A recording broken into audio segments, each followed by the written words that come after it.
1919년 4월 3.1 만세운동의 소식을 접한 수많은 독립운동가들이 상하이로 모이기 시작한다.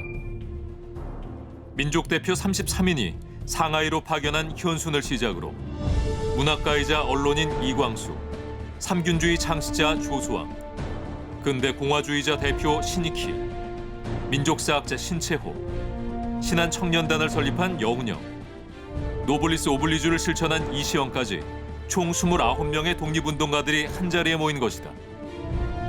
1919년 4월 10일 그들은 새로 탄생할 나라의 국호를 정하기 위해 열띤 토론을 시작하는데, 여러분, 국호는 대한민국이 어떻겠습니까? 대한은 일본에게 망한 나라인데 굳이 쓸 필요가 있습니까? 조선공화국이나 고려공화국은 어떻소? 밤새도록 이어진 그들의 토론은 다음 날인 1919년 4월 11일 대한민국 임시헌장을 공포하면서 결실을 맺는데, 바로 그날 대한민국 100년의 역사가 시작됐다.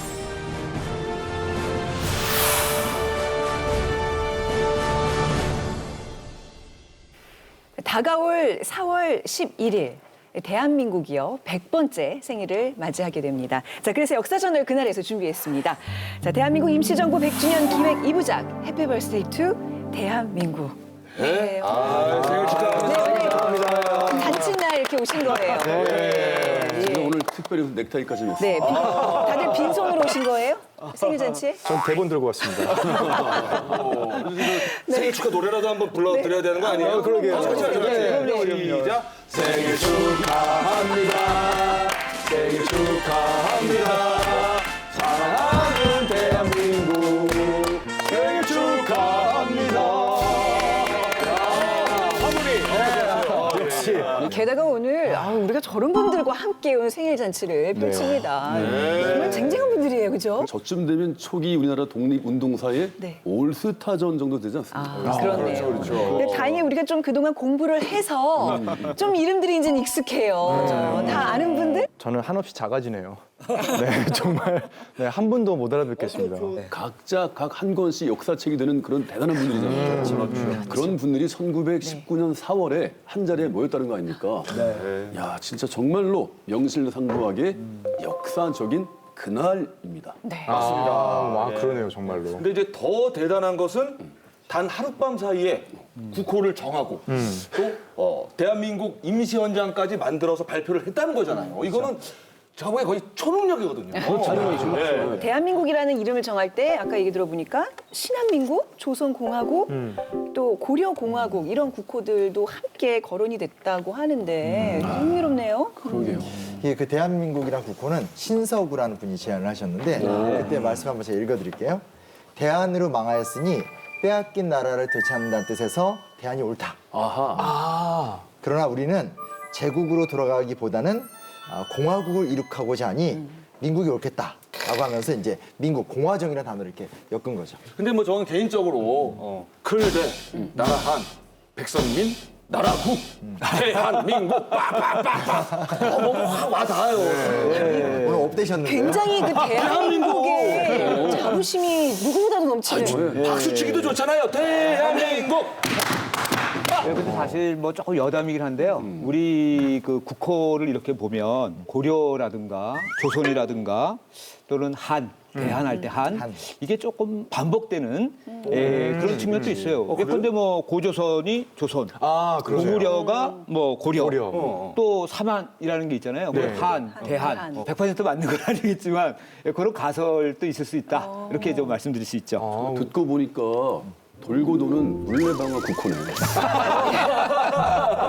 옛 것을 버리는 것보다는 옛 것을 다시 되찾고 그것을 통해서 흥하자는 게 이게 정말 대한민국 필수적인 그래서 꼭 그런지는 모르겠습니다만은 지금 북한 같은 경우는 조선민주주의인민공화국이라고 해서 이제 조선이라는 표현이 나오고요. 대한민국 같은 경우는 또 뭐 한, 그죠? 그다음에 이제 또 코리아라고 할 때는 또 꼬레아, 로샤라고 해서 고려라고 하는 가설 아닌 가설이 또 이렇게 저 반복적으로 이렇게 되는 그런 또 측면을 또 지금 세계 국호가 다 현존하는, 그렇죠. 다 쓰이는 거잖아요. 네, 신기하네요. 그러니까 반복되는 왜곡되면서 와. 국호의 아나바다. 바꿔 쓰고 다시 쓰고. 다시 쓰고 바꿔 쓰고. 북한의 국호 평행이론. 아니 아무튼 뭐 고려 조선 한해 좋은 기운을 모아서 지금 이제 나가는 거잖아요 우리가. 근데 문득 이런 고민이 드네. 만약에 통일이 되면 우리 국호 어떻게 정해야 될까요? 그래서 또 기분 좋은 또 상상을 또. 근데 기분 좋은데 사실은 복잡한 문제긴 해요. 그런가요? 서로 막 우길 것 같지 않아요? 이게 영어일 때는 좀 쉽더라고요. 왜냐하면 지금 이제 한국은 이제 리퍼블릭 오브 코리아 쓰고 북한은 이제 DPRK 쓰고 있잖아요. 근데 코리아가 같이 들어가기 때문에 단일팀을 입장할 때 그냥 코리아를 쓰거든요. 굉장히 쉬운데 이거를 국어로 바꾸는 작업이 저는 지금 뭐 대한민국에 지금 꽂혀있기 때문에 대한민국이 통일이 돼서 더 커졌다. 대한민국. 그것도 괜찮네. 태극기 또 태자가 큰 태자가 그렇죠, 딱 그렇죠, 되네요. 그렇죠. 대한민국. 좋네. 아니면 뭐 교수님 의견 살짝 제가 이렇게 빌려가지고 그 이름이 길면 오래 산다 그러잖아요. 그냥 다 붙여가지고 어떻게. 서대 고조선 고구려와 백제신라 통일신라 보상국 고려조선 대한제국 대한민국 코리아. 오늘 이제 웃자고 한번 해봤습니다. 그냥 괜찮은 것 같아. 뭐가 괜찮아. 앞하고 뒤 맞춰서 대코리아. 대코리아. 예. 아무튼 뭐 그럼 괜찮을 리퍼블릭 거 오브 아니에요. 코리아라는 걸 가만했을 때 저는 그냥 고려로 다시 가는 것도 괜찮을 것 같고. 고려. 네. 한번 우리가 고려해 봅시다. 한번 고려해봐요. 우리도 괜찮아 진짜. 근데 우리가 지금 이렇게 잠깐 얘기 나누는데도 국호를 정한다는 게 쉽지 않잖아요. 근데 지금 임시정부에서는 완전히 새로운 나라를 건설하는 거였는데 와 이거 굉장히 어려운 작업이었을 것 같아요. 네, 그렇습니다. 우리가 뭐 끝나고 회식 한번 하려고 그래도 저는 회식할 때 회를 안 먹죠. 고기 안 먹죠. 술 안 먹죠. 술 없으면 안 먹죠. 결국은 사다리 타야 돼요. 쉽지가 않습니다. 뭐 하나 정하는 게. 근데 이 100년 전에 그분들은 그 어려운 거를 단 하룻밤 만에 해낸 거 아니겠습니까? 그러니까 뭘 해내느냐. 500년 동안 왕이 주인인 나라였는데 하룻밤 사이에 국민이 주인인 나라로 바꾼 거예요. 대단한 일입니다. 그렇죠. 이게 정말 대단한 게 이제 우리가 민주주의를 얘기할 때 프랑스 혁명을 꼭 얘기를 하잖아요. 그렇죠. 그 프랑스에서도 혁명을 통해서 이끌어내는 기간이 100년이 걸렸는데 지금 이것은 상하이에 모여서 29명의 독립 정말 투사들이죠. 하루 사이에 이렇게 민주주의 공화국을 만들었다는 게 한편으로는 대단하기도 하고 또 사실 한편으로는 와 이거 난림 아니야? 뭐 이런 의견도 있을 것 같고 이게 가능한 거야? 정말 믿어지지 않는 일이에요. 근데 여러분 혹시 문득 생각나는데 천자문을 다른 말로 뭐라고 하는지 혹시 아십니까? 천자문? 천자문을 아시죠? 한자 따지는 아시죠? 올가. 올가? 올가? 제가 중학교 때 올 가를 맞아서 저는 뭐 러시아의 그 여성 이름 올가를 이야기하는 사람인데요. 천자문을 백수문이라고도 해요. 백수문. 흰 백자, 머리 숫자. 그런 문자. 백수. 근데 왜요? 이 천자문이 중국 양나라 때 그 주흥사라는 사람이 무죄의 명으로 감옥 안에서 편찬을 체결하고 하거든요. 그런데 한 글자도 중복되는 것 없이 네 글자 250수로 된 일종의 이게 시집입니다. 근데 주흥사가 근데 이 천자문을 감옥 안에서 단 하룻밤 만에 완성하고 나서 수염과 머리털이 하얘지고 심지어 두 눈까지 멀어서 백수문이라고 한다는 카더라가 있어요. 근데 그런 거 똑같이 진짜 그 정도 스트레스라면 아마 임시정부를 탄생시키는 하룻밤 동안 그 정부 요인들도 머리가 다 이렇게 하얘지지 않을까. 우리 끝 되지 않았을까. 진짜 그 얘기 들으니까 신의 백발이 달리 보이네요. 뭐 이렇게 고민을 창작의 고통의 결과. 창작의 고통. 저도 동의합니다. 그런 평소에 얘기. 뵈면 진짜 열심히 노력하시는 것 같아요. 밤을 새가면서. 정리하기가 힘들지. 근데 이제 이날 그냥 국호만 정한 게 아니고요. 국호, 국회, 헌법. 어떻게 보면 나라의 근본 세 가지 원리가 다 정해지게 되는데요.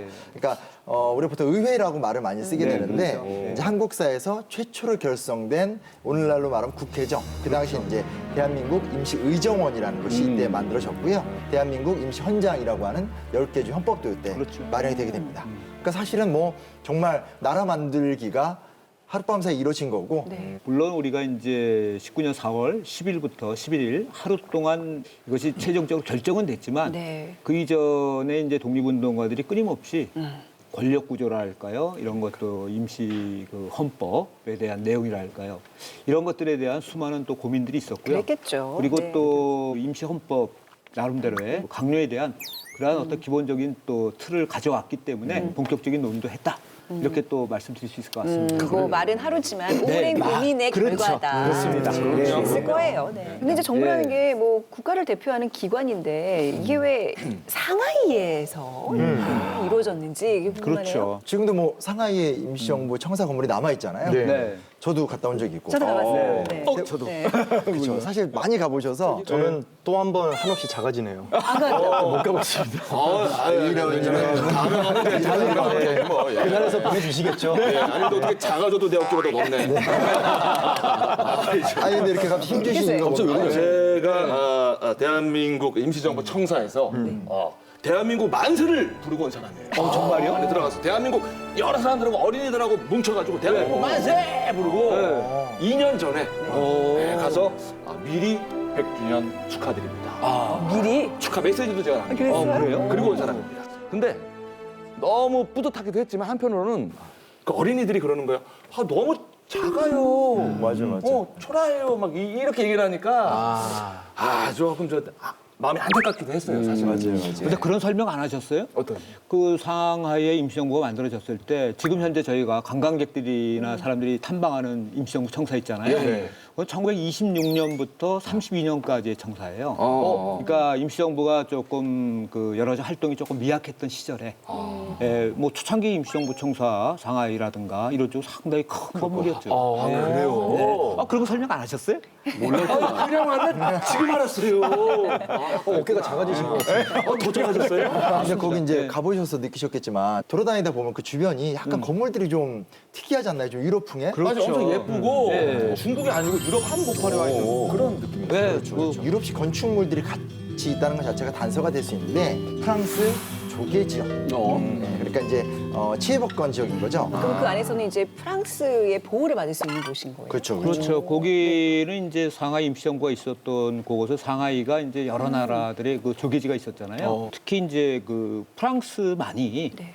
그 망명 정부를 허락을 했어요. 네, 그래서 이제 우리 독립운동가들이 자연스럽게 상해 프랑스 조계 쪽으로 이제 모일 수 있는 그런 기본적인 어떤 그 토대가 이루어졌던 것이죠. 일본이 몰랐을 리가 없었을 텐데. 그렇죠. 알면서도 뭐 어떻게 할 수가 없으니까 엄청 약올랐을 것 같아요. 약올랐어 진짜.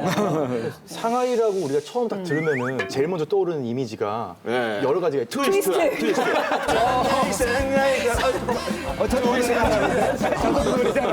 서른도 씨가 네, 이게 이제 1번이고 2번으로 이제 무역 중심지가 떠오르잖아요. 그렇죠. 사실 상하이의 거점을 잡아서 임시정부를 세운다면은 네. 한국에서 들어오는 소식도 빨리 들을 수 있고 네. 우리 소식도 빨리 알릴 수도 있고 그리고 외국인들과의 교류가 있다 보니까 우리의 어떤 메시지를 전달할 수 있는 네. 중요한 거점으로 활용되지 않았을까. 역시 대단하신데요. 1842년에 아편전쟁이 끝나면서 청나라와 영국이 이제 그 협정을 맺게 돼요. 그걸 이제 난징 조약이라고 하는데 그러면서 이제 강제적으로 영국에 의해서 상하이가 이제 그 개방이 되는 것이죠. 그러면서 수많은 이제 그 외국인들이 들어오게 되고 또 무역이라든가 또는 외교라든가 이런 쪽에서 이제 상하이가 이제 급부상 이제 하게 되는 것이죠.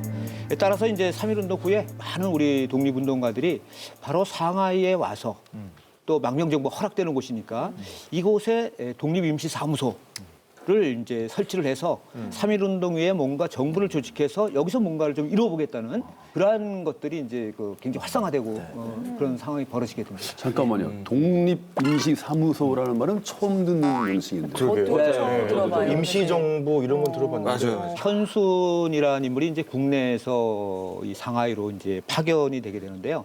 그래서 이제 그 3.1운동을 하기 전에 이쪽으로 옵니다. 그래서 민족대표 33인의 어떤 그 독립선언서라든가 이런 것들을 외교적으로 또 국제적으로 이제 알리는 그러한 그 사전 정지 작업을 하고요. 더불어서 이제 그 상하이에 이제 미리 와서 임시독립사무소를 설치를 하게 되는 것이죠. 그래서 이제 현순이 그 상하이에 온 것은 바로 3월 1일 날 도착합니다. 즉 3.1 운동 3월 1일. 예. 이 당시에 여러 네. 사람들이 의도하고 3월 1일에 무슨 행동을 네. 의도한 건 아니겠지만은 지나고 보니 3.1이라는 이 숫자가 참 의미가 깊은 날이네요. 그렇죠. 예. 많은 것들이 시작되는 그렇죠. 기점이에요. 그리고 다들 그 해외에서 정말 본인의 임무 수행에 여념이 없었다는 생각하니까 이것도 참 대단하고 짠하네요. 정말 죄송하지만 네. 이 현순이라는 이름도 사실 처음 듣습니다. 그래요. 요즘은 저도 매주 네. 한두 분씩 이 처음 듣는 인물들이 등장하는데 네. 참 정말 죄송합니다. 네. 약간 그런 느낌 들어요. 그 현순의 독립인시사무소가 네. 2번 주자 같은 네. 그 독립운동에 이어달리기를 한다면 예. 3.1 운동이 이제 그렇죠. 출발 주자고 네. 바톤을 받아서. 최종 주자가 임시정부라면 중간에 2번 주자 그렇네. 예. 임시사무소를 만드는 연결 중요하잖아요. 그렇죠, 그렇죠. 그 역할을 해준 것 같아요. 브릿지. 네. 그리고 현순이 미국이라든가 이승만이라든가 전 세계에 우리의 어떤 독립선언이라든가 이런 것들을 실질적으로 알리는 예, 그런 역할도 했기 때문에 현순의 역할이 상당히 그 중요한 예, 알겠습니다. 그 부분을 차지하고 있습니다. 근데 왜 그동안은 안 알려주셨어요? 현순이라는 이름 왜 우리 처음 듣는 거예요? 저희가 좀 연구를 조금 네. 오늘 사실 작정하셔야 됩니다. 현순이 제가 보기에 1번 타자고요. 네. 이제 계속 어벤져스가 나와요? 이제 줄줄이 나오더라고요. 진짜 굉장히 특별히 집중해서 왜냐면 일시적으로 다 모이니까. 그랬겠죠. 네, 그러네요. 이제 하룻밤 사이에 국호도 만들고 내각도 만들었다 그러는데 어떤 분들이 이 내각의 이름이 올랐는지 궁금하네요. 국무총리의 그 이승만, 내무총장의 안창호, 또 외무총장의 김규식, 재무총장의 최재형, 국무총장의 이동희, 법무총장의 이시영, 예, 교통총장의 이제 문창범 이렇게 돼 있습니다. 어떻게 좀 익숙하신 많이 아시는 이름들 조남들이 많이 나오죠? 네, 예, 예. 다 되게 익숙하고 특히 뭐 안창호 선생이나 최재형 선생 또 외무총장 자리는 2주 전에 저희 얘기했던 박영만 선생이 또 내정됐었던 자리잖아요. 그랬죠. 네. 전제가 이 자리가 좀 익숙해지려고 합니다. 좋아, 이런 자세 좋아. 네. 근데 조금 의외인 거는 이승만이 국무총리로 되겠네요. 맞아, 진짜 대통령 아니었나요? 19년 4월 11일 날 이렇게 이제 내각을 조직했을 때는 대통령 중심제가 아니라 네. 국무총리를 수반으로 하는 그 내각 책임제였습니다. 내각 책임제요. 예. 임시정부가 처음에는 내각제였다. 네, 그것도 몰랐네. 그래서 알아둬야 이제 되겠네. 그 국무총리 이승만 네, 이렇게 이제 나오시는 거죠. 네. 그만큼 당시에 그분들이 아주 유능했거나 유명했다는 뜻이잖아요. 그렇죠. 뭔가 강력한 이유가 있으니까 임명을 하지 않았습니까? 그렇죠. 근데 원래 이렇게 뭐 정부가 바뀌고 또 뭐 이렇게 조각 발표가 나고 이러면 꼭 하는 거 있잖아요. 청문회. 인사청문회. 네. 물론 그때는 안 했겠지만 우리 오늘 이 자리에서 우리 아까 나왔던 그분들 좀 인사청문회 한번 진행해 볼까요? 자, 생각이죠. 자, 그럼 먼저 국무총리부터 가보겠습니다. 네, 깐깐하게 네. 들어가겠습니다. 국무총리 임명된 인물은 이승만. 보통 인재가 아닙니다. 워싱턴 대학교, 하버드 대학교, 프린스턴 대학교에서 학사, 석사, 박사를 마쳤고 우리나라 최초로 국제정치학 박사를 받은 사람입니다. 네. 그래서 사실 뭐 지금도 우리가 보통 많은 어르신들이 이승만 박사 이렇게 네. 말을 많이 하시잖아요. 그게 이제 연원이 된 거고요. 더 이제 여기서 조금 주목할 사실이 뭐냐면 당시 미국의 28대 대통령 우드로 윌슨 그분이 프린스턴 대학교 총장이었습니다. 그러니까 아주 러프하게 얘기하면 총장 때 학생이었던 셈이 되니까 이게 이제 그 박사로서의 어떤 그런 후광과 그 어떤 역사의 어떤 인맥과 운명 이런 게 또 연결되는 지점을 할 수 있는 거죠. 미국 대통령과 아는 사이야. 야, 근데 진짜 학벌부터 기가 팍 죽네요. 하버드도 그렇지만 프린스턴 대학은 네. 2019년도 미국 대학 순위 1위라고 신문에 났어요. 아, 그래요? 프린스턴이요? 이경만 봐서는 뭐 임시정부를 대표할 인물로 손색이 없다고 봐도 되는데 그렇죠. 지금 이제 뭐 청문회니까 예. 주눅들지 맙시다. 그러니까 우리 저 이승만 후보 네. 뭐 하버드 석사, 프린스턴 박사인데 혹시 그 과정에서 논문 뭐 표절이라든지 뭐 학력 위조라든지 뭐 이런 사항은 없었습니까 후보자한테? 그러게요. 참 거기에 더해서 이왕이면 인사 5대 원칙도 따져봐야 됩니다. 네. 의장전입, 부동산 투기, 네. 세금 탈루, 병역 면탈. 근데 이분들이 그 당시에 미리 예견력이랄까 이런 게 있었나 봐요. 특별한 어떤 그 표절이라든가 논문 표절이라든가 기타 사항 여기에 검증되는 게 뭐 이렇게 좀 걸리는 게 별로 없는 것 같은. 그래요? 예, 지금 그렇게 이제 기록상 나오고요.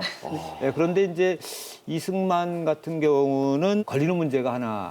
그래도 단재 신채호 선생이 강력하게 이의를 제기하는 그런 부분이 있었다고 그랬겠죠. 기록이 되고 있습니다. 그 꼿꼿한 신채호 선생이 이승만을 결사 반대했다는 걸 보면 네. 예나 지금이나 털어서 먼지 안 나는 사람은 없는 겁니다. 네. 자, 그러면은 그 먼지가 뭐였는지 제가 준비를 해왔습니다. 박진희 씨가 나섰나요? 네. 예일대학교에서 발견된 문서가 하나가 있는데 이게 5장의 문서입니다. 요 문서를 네. 제가 준비를 해왔습니다. 이 문서 때문에 실제로 신채호가 이승만을 격렬히 반대를 했다고 나와 있고요. 이 문서는 1919년 2월 25일 날 이승만이 그 당시의 대통령이었던 윌슨 대통령에게 제출한 문서입니다. 여기에 좀 내용을 살펴보면은 뭐 굉장히 간곡한 어떤 요청을 하고 뭐 상황 설명하는 내용들이 있어요. 근데 글씨가 잘 안 보여요, 이게. 못 근데- 읽는 게 아니라 잘 안 보여요. 아니, 진짜 1919년 영어는 더 안 보여요. 오, 네, 옛날 영어라. 옛날 영화.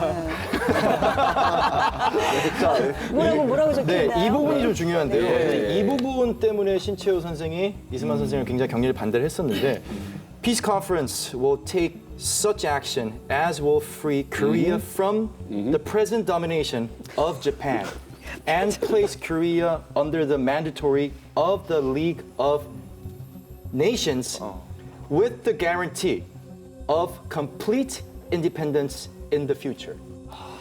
이게 무슨 말이냐면은 조선의 완전한 독립을 보장하기 위해서 뭔가를 요청한다는 내용인데 문맥상 여기 나와 있는 이 맨드토리라는 내용이 굉장히 중요합니다. 이거는 맨드토리. 네, 위임 통치를 얘기하는 거예요. 그래요? 네, 맨드토리라는 게 위임 통치를 얘기하는데 한마디로 일본의 압제에서 벗어나기 위해서 위임 통치를 요청하니 대한민국을 구해달라라는 내용인데 완전한 독립을 꿈꿨던 대한민국 사람들에게 과연 맞는 조건이었는지가 굉장히 중요하고 잠깐만요. 그러니까 조선을 국제연맹의 위임 통치 아래에 두는 조치를 취하도록 해주시기를 간절히 기원합니다 정도로 해석되는 거 아니에요? 네, 맞습니다. 여기에 굉장히 좀 재밌는 거는 요 리그 오브 네이션스라는 단체가 있어요. 이거는 1920년 유엔 전신인데 재밌는 것은 이승만 대통령이 보냈던 이 편지의 리그 오브 네이션스에 일본이 상임이사국으로 있습니다. 한마디로 일본의 압제에서 벗어나고자 해서 편지를 보냈던 그 리그 오브 네이션스의 위임 통치에 우리가 들어가겠다라고 했는데 거기에 주도적인 세력이 일본 제국이었던 거죠. 그러니까 이 청원서는 네. 이승만이 네. 그 당시에 미주에 대한인국민회라고 있었어요. 거기 이제 대표로 이제 그 파리 강화에 가서 국제연맹에 이제 이걸 제출하려고 했었습니다. 위임 통치안을. 그런데 이제 미국에서 비자가 발급이 안 돼서 파리까지는 가지 못하고 그래서 이제 그 미국의 윌슨 대통령한테 이제 제출한 것인데 위임 통치안이 있기 때문에 그래서 신채호가 이승만에 대해서 그 강력하게 그 인사검증에 있어서 청문회에서 이제 강력하게 이제 그 반대를 했다라고 이렇게 말씀드릴 수 있는 것이죠. 조금 더 말씀을 드리면 저희 학계에서는 그 위임 통치안에 대해서 굉장히 다양한 의견이 있습니다. 이제 독립운동의 한 방략으로서 그 당시에 이승만이 했다는 설도 있고 그 당시에 직접적으로 바로 3.1운동이라든가 뭐 독립운동 우리가 조국의 주권을 회복해야 되는데 이때 이런 어떤 그 위임 통치라고 하는 것은 국민의 어떤 정서라든가 여러 가지 측면에서 좀 문제가 있다 그래서 학계의 대부분은 이 위임 통치안에 대해서 좀 부정적으로 보는 학자들이 많습니다. 학계에는 아직 논란이 있는 부분이군요. 네, 그렇습니다. 평가와 근데 이제 관련해서. 지금 그 독립을 하겠다고 다 모였는데 거기서 지금 뭐 국제연맹의 통치를 받겠다는 거니까 그 자체를 일단 모순되는 거 아닙니까? 윤동 씨 어떻게 생각해요? 저도 조금 이상하고 네. 뭐좀 아쉽고 그렇긴 한데 네. 완전한 독립을 보장한다는 그쵸. 전제 하에 지금 이제 당장 급한 게 일본의 지배에서 벗어나는 거니까 네. 직접적인 일본의 통치를 끊어내고 네. 어떤 국제연맹의 그 위임 통치를 이렇게 과도기적인 임시 방편 정도로 생각할 수도 있지 않나? 뭐 그래서 이제 그 이런 건 어떨까요? 부분을 이제 그 전략적 차원으로 해석하는 부분도 있고 그럴 때는 이제 좀 긍정론으로 가고요. 예. 그러나 1919년 2월 25일 날 그거를 이제 윌슨 대통령한테 청원을 하거든요. 그래서 이것이 과연 조국의 독립을 추구하는 그런 애국지사가 할 말인가? 또 이런 측면에서 또 보면 위임이 가능한가? 솔직히 말해서. 그래요. 그 위임이라는 게 그 국민 정서상 있을 수 없는 그래요. 좀 부정적으로 보는. 그렇네요. 말씀 들어보니까 예. 전략적으로는 가능할 수 있을지 네, 모르겠으나 예. 정서적으로는 이제 신채호 선생님을 비롯한 네. 우리 많은 이제 조선의 백성들이 좀 이거는 거리감이 좀 있지 그리고 않았나. 관념적으로는 가능할지 네. 모르지만 현실적으로 가능하냐 이런 반론도 그것도 사실은 있어요. 나올 수밖에 없어요. 아무튼 이 문제는 뭐 학계에서도 논란이 있다고 하니 이 평가는 뭐 저희가 좀 이쪽에 좀 놔두고 네, 그렇습니다. 뭐 이럼에도 불구하고 이제 이승만이 초대 국무총리가 된 그렇죠. 거잖아요. 예, 그렇죠? 그렇습니다. 예. 어떻게 국무총리가 되었을까요? 근데 이게 뭐 사실 여러 가지 이유가 있어요. 근데 첫째는 일단은 이 당시 굉장히 저명했던 독립운동가였고요. 네. 또 한편에서는 그 아무래도 미국 대통령과의 어떤 인연이 있었다라는 게 중요한 요소로 작용할 수밖에 없죠. 네. 왜냐하면 외교 독립에 대한 기대가 높고 네. 외교 독립을 통해서 문제를 풀어야겠다는 어떤 독립 방향이 이때 아주 강력하게 어떤 선호되던 시절이었으니까. 또 하나는 어찌됐건 아까 나왔었던 임시정부나 이 당시 독립운동을 주도했던 구성원들을 보면 상당수가 기독교인들이 굉장히 많습니다. 그러니까 이제 기독교인이면서 독립운동가에다가 박사학위를 갖춰서 미국에게 어떤 어필할 수 있는 사람이다라고 하니까 아무래도 이때는 이제 여러 흠결에도 불구하고 그를 선택함이 타당하지 않겠는가 정도로 귀결이 날 수밖에 없는 거죠. 그 당시 임시의정원에 총 29분이 계셨는데요. 구성원상으로는 지역적으로 이제 기호파하고 서북파로 나누고요. 기호파는 일반적으로는 저희가 이제 경기 충청, 그다음에 이제 서북파는 이제 평안도 분들 이야기합니다. 근데 그 당시에 이승만 같은 경우는 기호파하고 좀 가까웠고요. 기호파가 그 당시에 과반수 이상이었습니다. 그래요. 그래서 이런 지역적인 특징 같은 경우도 이제 이승만이 국무총리로 임명되는데 그래도 이제 뭐 그 아주 뭐 큰 역할은 아니지만 상당수 좀 영향을 준 것이 아닌가 이제 이렇게 좀 보고 있죠. 예. 그러니까 뭐 지역, 종교, 학벌 네. 이런 거가 좀 이렇게 뽑히는데 영향을 미쳤다는 건데 이런 부분은 뭐 예나 지금이나 잘 바뀌지 않는 부분인 것 같아서 좀 씁쓸하다 그럴까요? 그렇네요. 근데 그 아쉬운 부분과 관련해서는 네. 이제 제가 한 말씀 드리고 싶은 게 있는데 네. 주로 이제 해외 지역 있잖아요. 네. 만주라든가 러시아라든가 또 중국 본토 같은 경우도 해외에서는 밀정들이 많습니다. 그렇기 때문에 그 당시에 서로 믿고 의지할 수 있는 사람들끼리 이렇게 뭉치는 경향이 있거든요. 서로를 못 믿었군요. 예, 그래서 이제 같은 지역 출신들끼리는 확실하게 그분의 집안이라든가 내력을 아니까. 그래서 이제 끼리끼리, 지역끼리 이렇게 뭉칠 수밖에 없는 예, 그러한 이제 불가피성도 있었고 그것이 하나의 또 독립운동을 이끌어가는 하나의 힘이 되기도 했습니다. 그래서 지역성이라는 것을 꼭 부정적으로만 볼 필요는 없다. 예, 이렇게 또 말씀드릴 수 있습니다. 그러네. 출신을 예. 동안 검증이 좀 필요했겠네요. 이해가 네. 확 되네요. 예, 예, 그렇습니다. 요즘처럼 예. 지연 학연은 그게 이해관계에 걸려 있는데 독립운동은 이해관계에 걸리는 운동은 아니기 때문에 네. 말 그대로 이렇게 의지하기 위한 어떤 자연스러운 어떤 형태 덩어리를 생각하는 게 좋을 것 같아요. 오늘이 근데 그 우연찮게도 오늘 녹화 날인데 아무튼 이승만이 태어난 날이에요. 오늘요. 아무튼 제가 들은 카더라 중에는 이승만이 단지 이씨라는 이유만으로 이승만을 지지한 세력도 있다 하더라고요. 이씨 아, 무슨 이씨. 뭐 왕족이라고? 아니, 이승만이 네. 양녕대군 후손이라는 거예요. 네. 그래서 새로운 나라의 최고 자리에 네. 왕족이 앉아야 한다는 여론이 있었다는 거죠. 공화국 만들자고 하면서 왕족 운운하는 건 진짜 시대착오적이거든요. 이건 카더라로 남깁시다. 카더라일 거예요. 아니, 근데 이 얘기 변명일지 모르겠지만 네. 저희 할머니께서 양녕대군파이시고 하는데 양녕대군 손이 적어요. 그래서 양녕대군 손들은 우리 양녕대군파에서 초대 대통령을 배출했다에 대한 되게 자부심을 벌써부터 저희 할머니가 저한테 이렇게 얘기 많이 하셨어요. 그런 문화를 무시할 수는 없는 것 같아요. 그걸 이제 그 복벽주의라고 합니다. 그 임금의 어떤 그런 걸 회복한다, 복귀한다라고 해서 복벽주의라고 하는데 이승만이 그 당시에 국무총리에 임명된 것은 이승만의 어떤 개인의 능력과 그 당시 시대적 상황. 그러니까 그 당시에 이제 국제연맹이라든가 파리 강화회의라든가 이럴 때 저희가 어떻게든지 그 좀 외교적인 방법을 통해서 조선의 어떤 그 독립을 회복해야 되겠다. 그래서 이승만이 가졌던 그 개인적인 어떤 능력과 또 정치력 뭐 이런 여러 가지 것들이 아마 그 국무총리로 임명되는데 네. 결정적인 역할을 한 것으로 네. 국무총리 인사청문회 뭐 이 정도면 통과로 남겨. 자, 국무총리 인사청문회 마무리하고 또 궁금한 인물 가보겠습니다. 누가 궁금하세요? 저 네. 있습니다. 네. 최지영 선생 있잖아요. 제가 정말 존경하는 분이거든요. 아, 그럼 뭔가 안다는 아세요? 뜻이네요. 네, 아, 네. 그래요? 어떻게 하세요? 저는 네. 최지영 선생이 마지막 일본 군인에게 잡혀가던 네.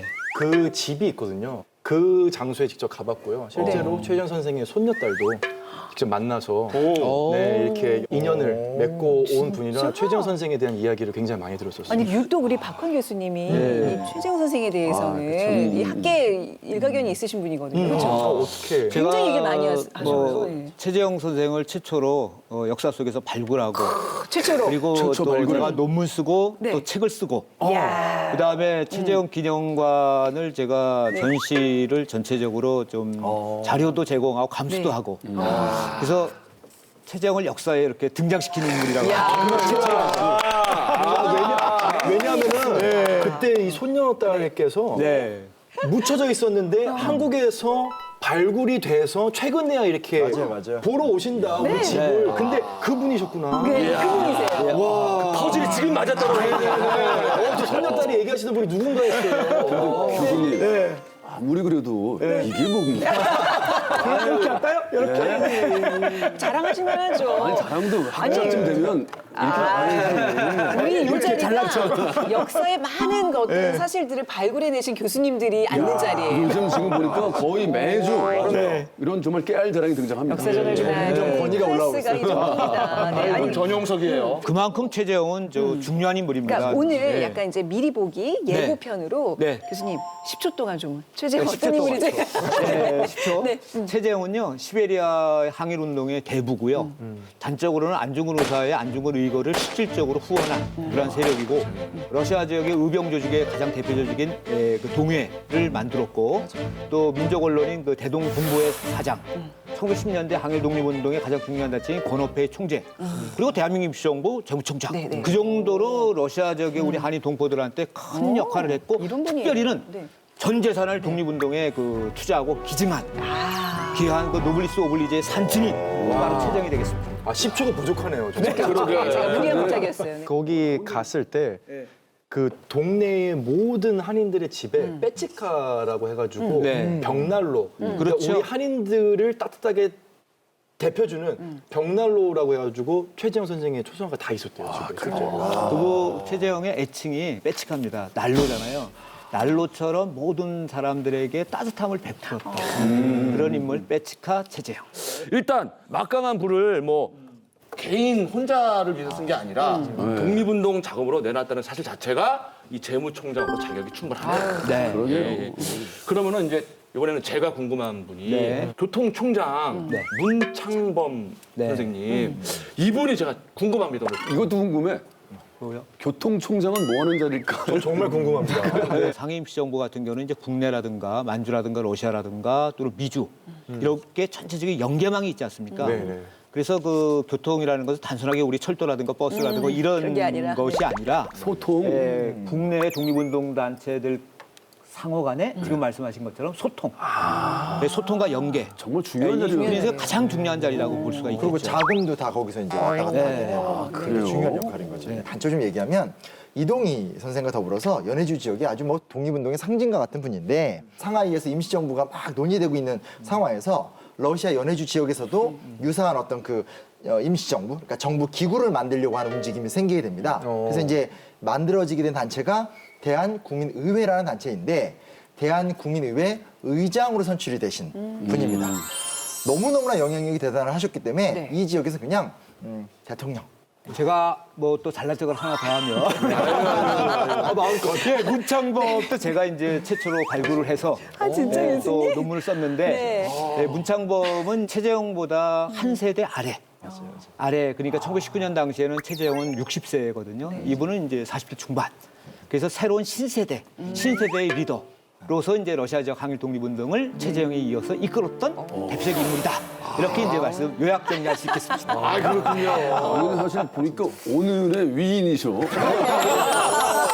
그러네. 역사적인 훌륭한 분들을 정말 두 분이나 발굴했다는 거 아닙니까? 근데 아직 좀 더 많이 밝혀질 필요는 있죠. 그래서 그럴 네, 거네요. 근데 학계에서 제 평가를 제대로 못 받고 있었습니다. 네, 연구가 안 됐습니다. 이제 시작이죠. 듣다 보니까 좀 특이한 얘기가 있었는데 대한국민의회 그럼 러시아의 정부가 따로 만들어진 건가요? 아니면 또 하나의 뭐 임시정부가 만들어진 건가요? 그러니까 어떻게 이건 된 건가요? 조금 정확히 할 필요가 있는데 예. 네. 그러니까 3.1운동의 여파 속에서 일단 연해주의 그러니까 러시아 연해주의 대한국민의회 네. 그리고 또 서울에서도 한성정부 그리고 이제 우리가 잘 알고 있는 상하이 임시정부 이렇게 세 기관이 나타나고요. 네. 이 외에도 실체는 없는데 일명 전단 정부라고 해서 이게 그냥 이렇게 정부가 있다고 선포하는 이런 어떤 약간의 유령 단체인데 네. 이걸 다 합치면 8개 정도의 정부가 선포가 된 거예요. 아, 정부가 8개였어요? 임시정부 엄청나죠? 풍년이네요, 완전히. 근데 뭐 이런 비유가 어떨지 모르겠지만 동요 중에 이름은 하나인데 별명 서너 개 뭐 이런 동요가 네, 있어요. 그렇죠. 예. 그게 마무리가 예. 어떤 게 진짜인지 몰라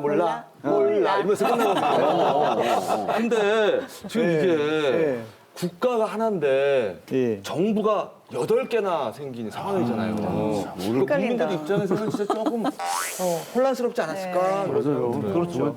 조선 팔도란 말은 들어봤어도 조선 팔정부 그러니까. 또 처음 들어봅니다. 난리잖아요. 예. 그래서 러시아 연해주의 대한국민의회정부와 상임시정부가 또 한성정부가 어떻게 잘 통합할 것인가 이것이 굉장히 그 중요한 시급한 과제로서 떠올랐다라고 이렇게 말씀드릴 수 있겠습니다. 그러니까 문제는 뭐냐면 네. 통합을 하려면 결국은 어디를 거점으로 삼을 것이냐, 어느 지역으로 뭉칠 것이냐 이 문제가 되는 건데 장단점이 되게 정확해요. 네. 왜냐하면 예를 들면 이 대한국민의회는 연해주에 있으니까 한반도와 맞닿아 있죠. 국내 진공하기 유리하죠. 또 그 지역에 한인들이 많으니까 많았죠. 탄탄한 지지 기반을 갖고 있죠. 근데 이제 반대로 상하이 쪽은 멀리 떨어져 있으니까 그런 건 약점이긴 하지만 좀 안전하고 그렇죠.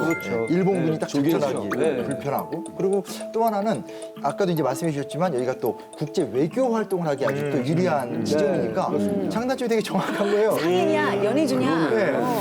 어렵다. 어렵죠. 이 얘기를 하면 또 이 얘기가 나오고 이 얘기하면 이 얘기가 나오고 따뜻하게 되는. 그래서 이게 사실은 의견이 대립이 되게 심각했고 협상도 생각보다 좀 쉽게 풀리지 않고 그럴 것 같아요. 이런 상황이 막 이루어지고 있는데 이때 1919년 5월 어떤 그런 임시정부 이런 고민을 해결하기 위해서 한 사람이 상하이에 도착을 하는데 그가 누구냐? 잠깐! 깜짝이야. 알아요? 지금부터 네. 안창호 내무총장의 취임 연설이 있겠습니다.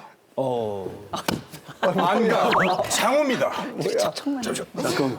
이거야. 깜짝이야. 독립운동이 일어나. 죄송합니다. 이거 전통. 안가 장호입니다. 이거 전통이야. 죄송합니다. 살살 말하세요. 독립운동이 일어나 우리나라 최고 기관을 세우려 할 때 서로 교통이 불편하므로 동서에서 기관이 일어났으니 오늘날은 이를 다 통일해야겠소. 북간도에서도 따로 하고 서간도에서도 따로 하고 어디서 따로만 일하면 이는 우리가 스스로 멸망을 취함이로다. 맞습니다. 안창호.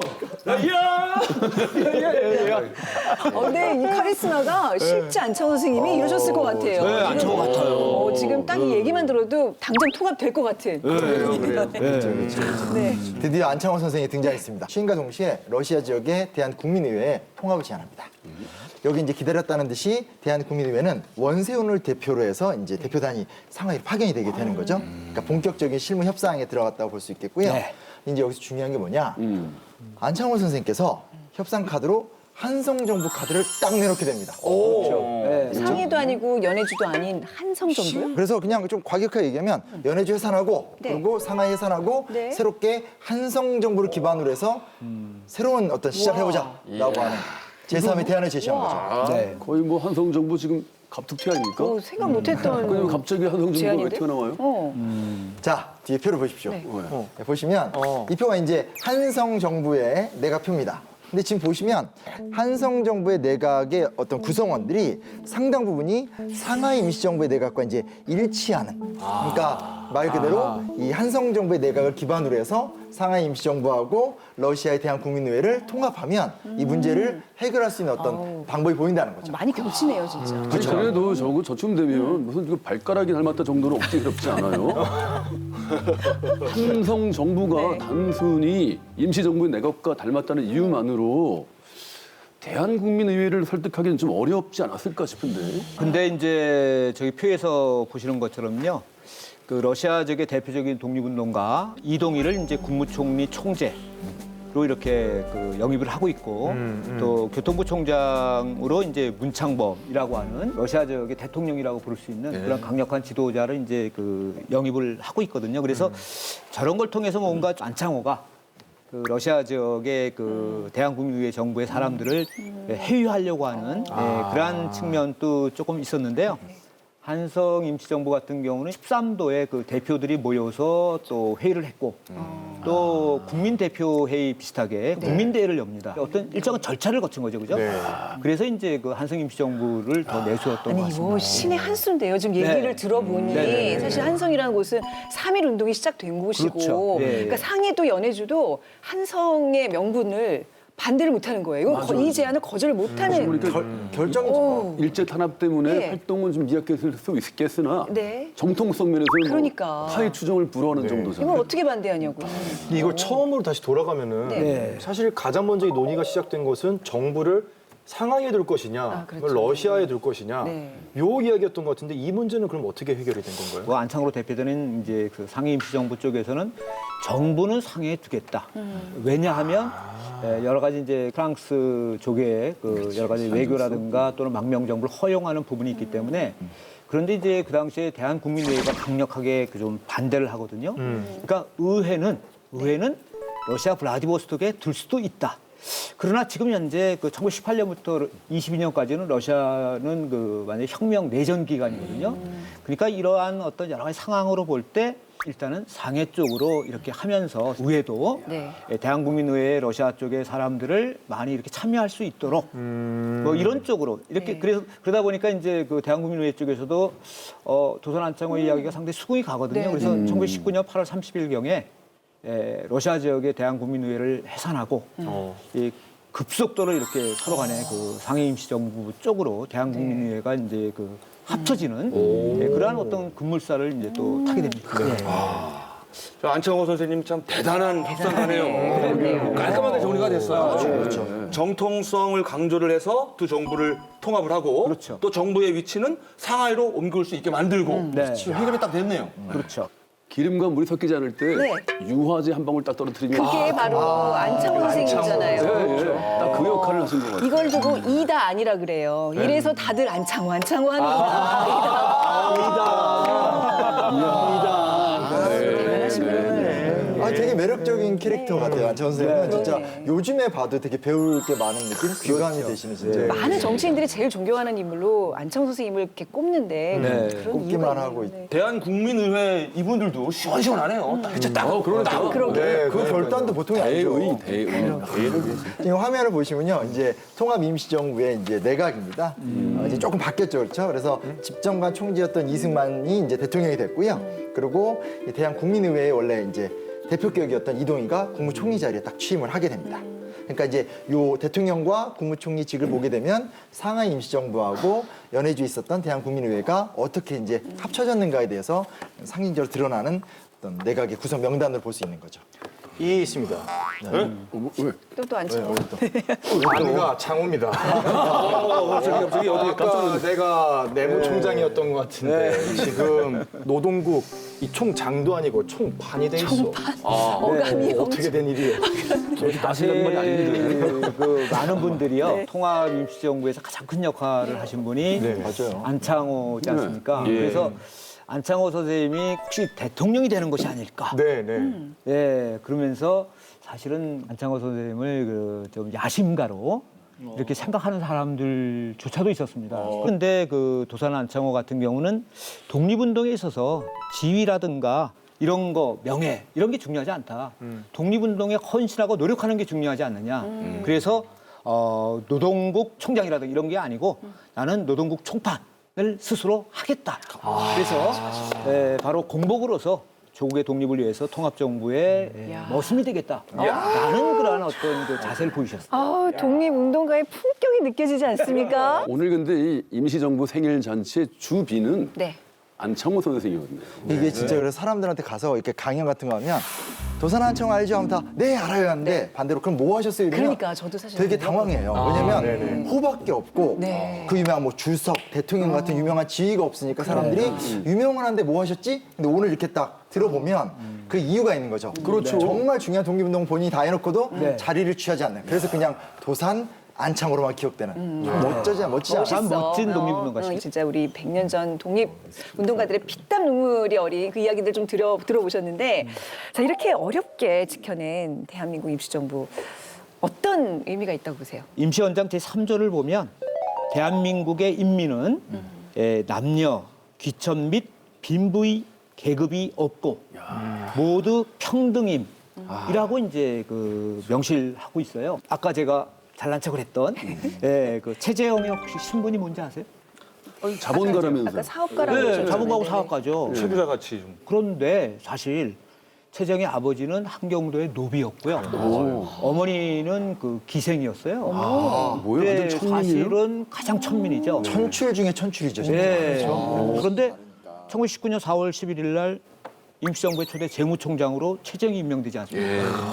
이것은 바로 대한민국 임시정부가 민주공화제 그리고 대한제국이라는 황제의 나라에서 대한민국이라는 그 민의 나라로 새롭게 탄생한 그런 것을 상징적으로 보여주는 것이 아닐까. 그러니까 최재형이 임명이 됐다는 건 왕조의 틀거리를 막 찢으면서 새로운 나라가 만들어지는 거 아니에요? 그렇죠. 예. 저도 사실 이 3조를 되게 좋아하거든요. 전 남녀라는 단어가 되게 인상적이었는데 네. 흥미로운 게 뭐냐? 1922년 2월 8일 날 제10회 임시의정원 회의에는 우리가 지난번에 얘기했었던 저 알아요. 알아요. 김 알렉산드라. 아니지. 김마리아. 이게 웬 말이야? 아니란 말이야. 무슨 말이야?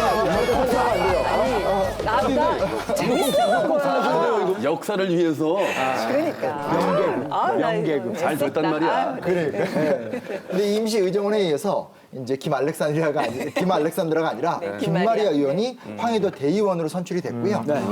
지금까지 확인된 여성 의원이 7명. 그러니까 우리가 지향한 민주공화국의 가치, 남녀, 신분 이런 거 따지지 않는 새로운 민주공화국을 만들기 위해서 이렇게 천민도 장관이 될 수 있고 여성도 국회의원이 될 수 있는 새로운 세상, 이 과정을 만들어간 게 너무 감동적인 것 같아요. 그럼 100년 전 오늘 3월 1일 정말 전 국민의 불씨를 이 활활 타오르게 했던 3.1운동이 일어났었잖아요.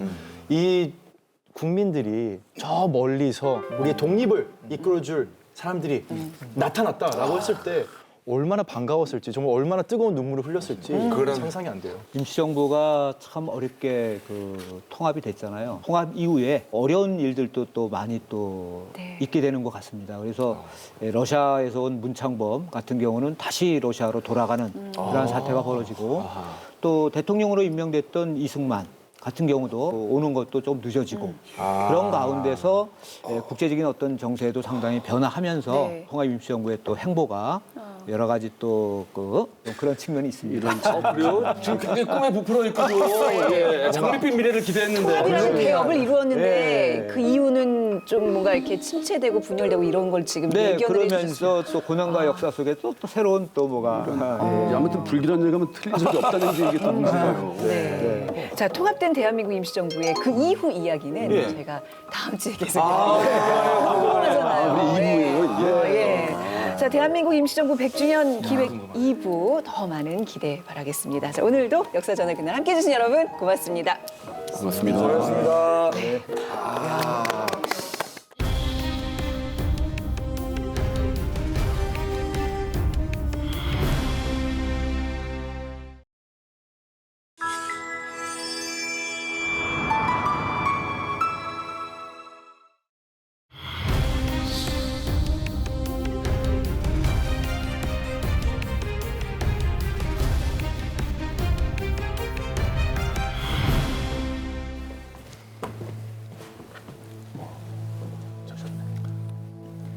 지금부터 1925 헌나 1 임시대통령 이승만 탄핵 사건에 대한 선고를 시작하겠습니다.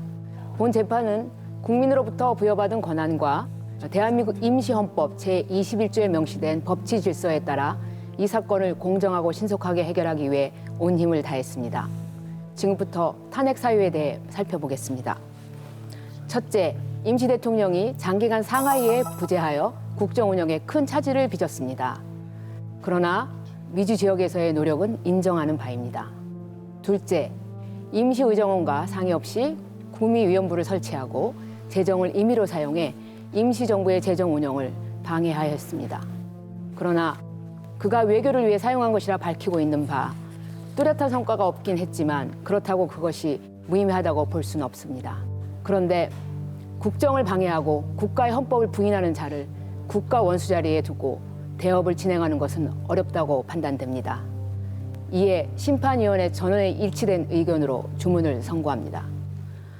주문, 피청구인 임시대통령 이승만을 파면한다. 역사 전월 그날 대한민국 임시정부 100주년 기획 두 번째 시간으로 오늘 임시정부 대통령 탄핵된 날로 인사드립니다. 지금 재연된 것은 이제 역사 속의 그 날이지만 우리에게는 결코 낯설지 않은 풍경이에요. 그래서 저 오늘 뭐 할 얘기들이 굉장히 많으실 것 같은데 오늘 특별히 정치학 박사님을 모시고 또 얘기를 나눠보도록 하겠습니다. 자, 김재훈 박사님 반갑습니다. 네, 안녕하십니까. 네. 어서 뭐 화면에서 워낙 요즘 자주 보이셔서 대세이시죠. 네, 그렇죠. 대세 박사님. 네. 근데 오늘 또 주제가 정치적으로 굉장히 흥미로운 주제거든요. 그래서 이렇게 초대를 해주셔서 아주 기쁜 마음으로 달려왔습니다. 아유, 잘하셨어요. 감사합니다. 네. 역사적이고 정치적인 감각을 두루 갖춘 정말 좌정인 우지윤. 오늘 굉장히 그 심도 깊고 아주 균형적인 얘기로 여러분과 함께 할 수 있을 것 같아서 대단히 기쁩니다. 근데 오늘 시작부터가 아주 교수님 감사합니다. 이렇게 저한테 왜 연기를 시키셨을까요? 근데 마음이 네. 진짜 있는데 너무 무겁더라고요. 그래서 아마 몇 년 전에 읽으셨던 우리 이정미 재판관님도 정말 마음이 무겁겠구나라는 생각이 좀 들더라고요. 그분이 오신 줄 알았어요. 그러니까 이왕이면 머리에 헤어를 하나 좀 말고. 받치시고 오시지. 근데 아마 많은 분들이 이승만 대통령이 1960년 4.19 혁명에 의해서 하야한 건 많이 알고들 있을 텐데 그전에도 이렇게 타의에 의해서 대통령 자리에서 물러난 적이 있다는 건 잘 모르실 것 같아요. 그러니까 임시정부 시절에 물러난 건데 사실 이 탄핵이라는 게 굉장히 힘들어요. 네. 그래서 우리는 이제 한 3번의 경험이 있죠. 소추를 3번을 했었고 그리고 그중에 2번이 사실 이승만 전 대통령까지 합하면 2번 탄핵을 한 건데 미국 같은 경우는 어떻게 보면 대통령제에 가장 먼저 시작한 국가다라고 할 수 있는데 역사적으로 3번의 시도가 있었어요. 2번은 실패를 했고 1번은 탄핵되기 직전에 알아서 사임을 했죠. 그게 이제 닉슨 대통령이고 또 탄핵된 적이 없는 거네요. 한 탄핵의 번도 역사가 탄핵이 없네. 된 적은 없는 거예요. 특히 대통령 같은 경우는 권력의 정점이잖아요. 그리고 많은 국민들이 뜻을 모아서 만들어준 자리니까 탄핵을 시킨다는 것 자체가 상당히 부담스러운 거죠. 대통령제를 먼저 시작했던 미국조차도 한 번도 못했던 걸 우리는 2번이나 한 걸 우리가 자랑스럽게 여기는 슬픈 역사죠. 슬픈 역사 막 근데 정말 슬픈 역사죠. 네. 올라가서 읽어보니까 정말 슬프더라고요. 정말. 네, 느낌이 딱 오더라고요. 자, 근데 우리나라에서는 사실 초등학생들도 탄핵이 무슨 말인지는 이제 다 알아들었습니다, 지금. 모르는 사람이 없는데 조금 더 정확하게 오늘 또 이제 정치학 박사님이 오셨으니까 언제 어떤 경우에 탄핵이라는 걸 하는 건지. 우리나라 헌법에 나와 있어요. 그러니까 65조 국회 권한에 관한 그 헌법인데 대통령을 비롯한 고위 공직자들 헌법이나 법률에 위배된 경우 그런 행동을 했을 경우에는 탄핵이 돼요. 그래서 2004년도에 노무현 전 대통령이 소추된 적이 있었죠. 그렇죠. 그때 이제 헌법재판소에서 판시를 통해서 좀 더 구체적으로 얘기는 했어요. 아주 중요한 위법행위가 있었을 때. 임시정부 그리고 임시정부의 헌법에도 사실은 이 탄핵 조항이 있어요. 거기서 마찬가지로 임시의정원의 권한에 관한 어떤 여러 가지 조항들이 있는데 거기 21조 14항에 대통령이 뭐 법률에 위배된 행위라든지 죄를 지었을 때는 탄핵을 할 수 있다. 그래서 1925년에 이승만 대통령이 탄핵을 당했죠. 야, 근데 진짜 이게 명예로운 건지 불명예스러운 건지 모르겠지만 공화제의 경험이 전혀 없었잖아요, 우리가. 네. 그런데도 가장 고도가 된 정치적 결정을 하는 거 아닙니까? 네. 참 신기합니다. 대한민국 임시정부 사실 지난 시간에 우리가 어떻게 해서 어렵게 통합이 됐는지 그 상고의 과정을 지켜보면서 자 이제 이렇게 어렵게 통합됐으니 쭉 밀고 갑시다. 뭐 나름 이렇게 우리끼리 마음을 먹었는데 이게 지금 무슨 사태입니까? 1919년 9월에 이제 통합이 됐을 때는 정말 분위기가 굉장했습니다. 뭐 미국이든지 아니면 연해주든지 아니면 국내에서 전부 다 임시정부랑 촘촘하게 연결되는 그런 느낌들이 있었고 특히 국내에는 이제 비밀 행정 조직망이었던 연통제가 있었고 또 통신의관 교통국이 있었기 때문에 약간 부흥기 같은 느낌이 들고 사실 그 부흥기를 상징하는 거는 언제든지 이 매체로서 자신을 알리는 것이 주목받을 때 아니겠습니까? 예. 그게 바로 임시정부에서 냈던 기관지 중에 독립신문이라는 것이 그걸 대표하고 있다고 볼 수 있어요. 예. 독립신문은 그 서재필 아니에요? 창간 서재필. 그것도 독립신문이 맞죠. 1896년 독립신문이 창간이 되는 건 최초의 민간 신문이고요. 네. 임시정부도 같은 이름의 기관지를 냈습니다. 1919년 8월 21일에 창간을 해서 1926년도 11월 30일까지 198호를 발간했었고요. 그 신문을 해외에서도 다 봤습니다. 하와이에서도 막 지부를 조직해서 볼 정도로 널리 읽혀졌는데 국내에도 몰래 들여와서 많은 사람들이 탐독을 하면서 임시정부의 활동을 지켜봤었죠. 나라가 없는데도 정부가 세워지고 또 기간지를 발행을 하고 참 대단한 것 같은데 특히 해외에서 이 신문을 만난 국민들은 굉장히 기뻤을 것 같아요. 야, 우리한테도 정보가 있구나. 살아있네, 우리 정부. 뿌듯했을 것 같아요. 정말 그 비상실리스로 언론의 역할이 얼마나 중요합니까? 근데 정말 독립신문이 여기저기 흩어져 있는 동포들한테 어떤 그 구심점도 되면서 독립의 열망을 심어주는 그런 역할을 했을 것 같아요. 자, 근데 오늘 중요한 게 있습니다. 이게 뭡니까? 독립신문 호외. 이 독립신문에서 이제 우리가 처음에 봤었던 탄핵 이야기가 호외로 이렇게 실려 있습니다. 여기 보니까 대통령 탄핵안 통과, 대통령 이승만 면직, 신 대통령을 선거, 뭐 그래가지고 이승만 탄핵 과정부터 차기 대통령 선출까지 자세하게 좀 언급이 되고 있는 것 같아요. 실제로 이 독립신문 호외 같은 경우는 작년 12월에 처음 공개가 됐다고 그래요. 지난해 12월이요? 네네. 얼마 안 됐네요. 얼마 안 됐어요. 그러니까 뭐 이승만이 탄핵됐다라는 건 사실은 뭐 역사학계에서 널리 알려진 이야기인데 네. 이게 이제 이렇게 기록으로 또 후회로 나왔다는 것 자체에 대해서는 새로운 사실인 거죠. 그러니까 프랑스에서 1920년대 중반에 김규식과 함께 이렇게 독립운동했었던 홍제아의 후손이 내놓게 되면서 세상에 알려지게 된 거죠. 세상에 진짜. 그 파리 위원부에서 활동하셨던 맞아요. 분의 이제 후손이 갖고 있었던 네네. 거예요. 이거 김정인 교수님이 발굴한 게 아니었어요? 이것까지는 저는 이제 역사를 민주주의적 네, 관점에서 네. 해석하는 학자다 보니까 이걸 딱 보는 순간 절차에 맞게 했구나. 당시에 임시정부에 있었던 사람들이 우리가 정당한 절차에 의해서 탄핵했다는 것을 세상에 알리고 싶었구나라는 걸 보면서 좀 마음이 좀 짠했습니다. 아, 역시 민주주의자들이었다 이런 생각을 하게 된 거죠. 요것도 좋네요. 대한민국 7년. 그렇죠. 7년째 되는. 예. 예. 이 말 인상적이다. 그런데 편집이 좀 이상하지 않아요? 왜요? 어떻게? 탄해놓고 핵자는 쪽밖에 하고 이승만 조그맣고 이게 왜 이유가 뭐예요? 진짜 되게 근데 좋은 발견이다. 엣지 있는 거 아니에요? 그러니까 가독성을 그죠? 일부러 그렇게 아니 한 건가? 근데 지금 말씀하신 게 저는 항상 이런 걸 많이 봐가지고 익숙했는데 보통 이렇게 많이 하긴 하는데 약간 이렇게 띄어쓰기 느낌으로 네. 이렇게 숨 쉬는 이런 그 어떤 거, 과정. 아니 사람 이름조차 이승하고 이게 이상하잖아. 읽을 때 이승만 이렇게 읽어요. 새로운 발견. 또 이 탄핵 심판서라는 게 있는데요. 법조문들이 쭉 나와 있는데 세 가지로 요약을 할 수가 있는데 일단 첫 번째 탄핵의 이유 바로 장기간 정부 소재지였던 상하이에 이승만이 없었다는 점입니다. 네. 첫 번째 그것이 탄핵 바로, 사유입니다. 예, 네. 지금 뭐야 그러면 그냥 부재가 아니라 장기간 부재라는 거잖아요. 그렇죠. 도대체 얼마나 동안 부재했다는 겁니까? 뭐 한 7시간 이렇게 부재한 거예요? 이승만이 임시 대통령직에 있었던 거는 5년 6개월입니다. 예. 그런데 그중에 딱 상하이에 6개월 있었습니다. 네. 미국에 6개월 있었겠죠. 아니에요. 상해 6개월 상해 있었어요. 6개월 있었습니다. 이게 뭐예요 그러면? 그러니까 너무 장기간 부재를 한 거죠. 근데 그게 사유가 되는 게 1919년 9월 11일에 임시정부 임시헌법이 발표가 돼요. 근데 거기에 보면 16조에 임시의정원의 허가 없이 국경을 떠날 수 없다라고 돼 있어요, 대통령은. 근데 이제 허가 없이 사실은 이제 오라고 했는데 민기적거리다가 되게 늦게 갔고 이승만 전 대통령이 민기적거리다 말하면 안 되는 거겠죠. 아주 적절한 표현이었어요. 지체했다. 그리고 가지 말라 그랬는데 가고 뭐 이런 식이었어요, 조금. 그러니까 임시정부 입장에서는 정부 수반인데 이게 대통령이 없으면 안 되는 거잖아요. 그럼요. 그런 면에서 굉장히 서운했던 거고. 도대체 이분은 그러면 이 대통령으로 보기 참 곤란하네요.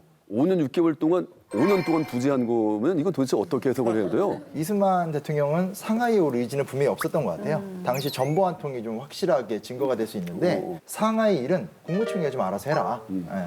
나는 미주에서 일을 담당하겠다. 그러니까 어떻게 보면 상하이와 미주를 별도로 통치하겠다라는 생각을 이미 초기 때부터 공개적으로 밝혔던 거죠. 상해 오고 싶은 마음이 조금도 없었네요. 그러니까 이게 미국에서 약간 인싸 생활을 그냥 난 누리겠다. 이런 거 아니었을까요? 근데 사실 이승만 입장에서 보면 보면 이승만은 자기가 이제 쭉 미국에서 활동을 해왔었잖아요. 그 활동 기반의 문제도 있고 또 외교운동 독립론자이다 보니까 아 내가 미국에서 더 많은 활동을 할 수 있는데 굳이 내가 상하이에서 대통령 자리를 지키고 있어야만 되는 이유가 있을까 이런 생각을 좀 했었던 것 같은데 여기서 또 묘하게 이동희와 이승만의 이 갈등, 임시정부의 노선과 관련된 갈등과 좀 연관이 되어 있는 거죠. 아니, 근데 굳이 있을까 싶으면 대통령직을 안 받으면 되죠. 그렇지. 그렇잖아요. 나는 미주에서 하겠다. 아니, 근데 대통령직 그걸 받을 필요가 수락하면 안 되는 거예요, 처음부터. 멋있잖아요, 대통령. 그냥 멋있으니까. 아니, 그러니까 뭐 폼 나니까?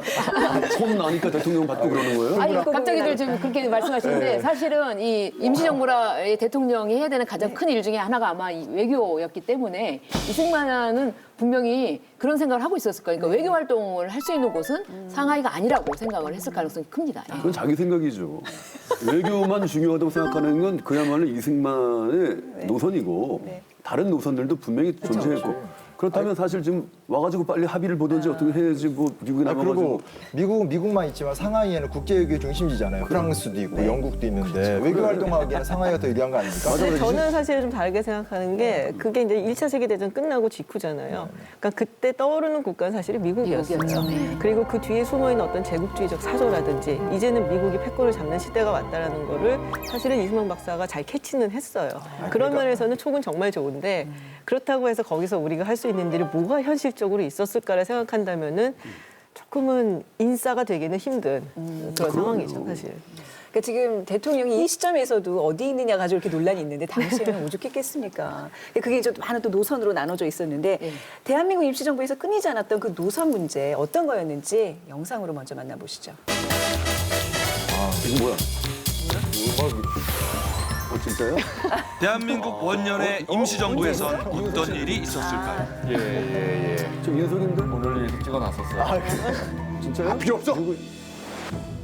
짱 부재우로 좋은 놈들 쓸어버려. 누굴 것 같아요? 아니지요. 내가 소용어하게.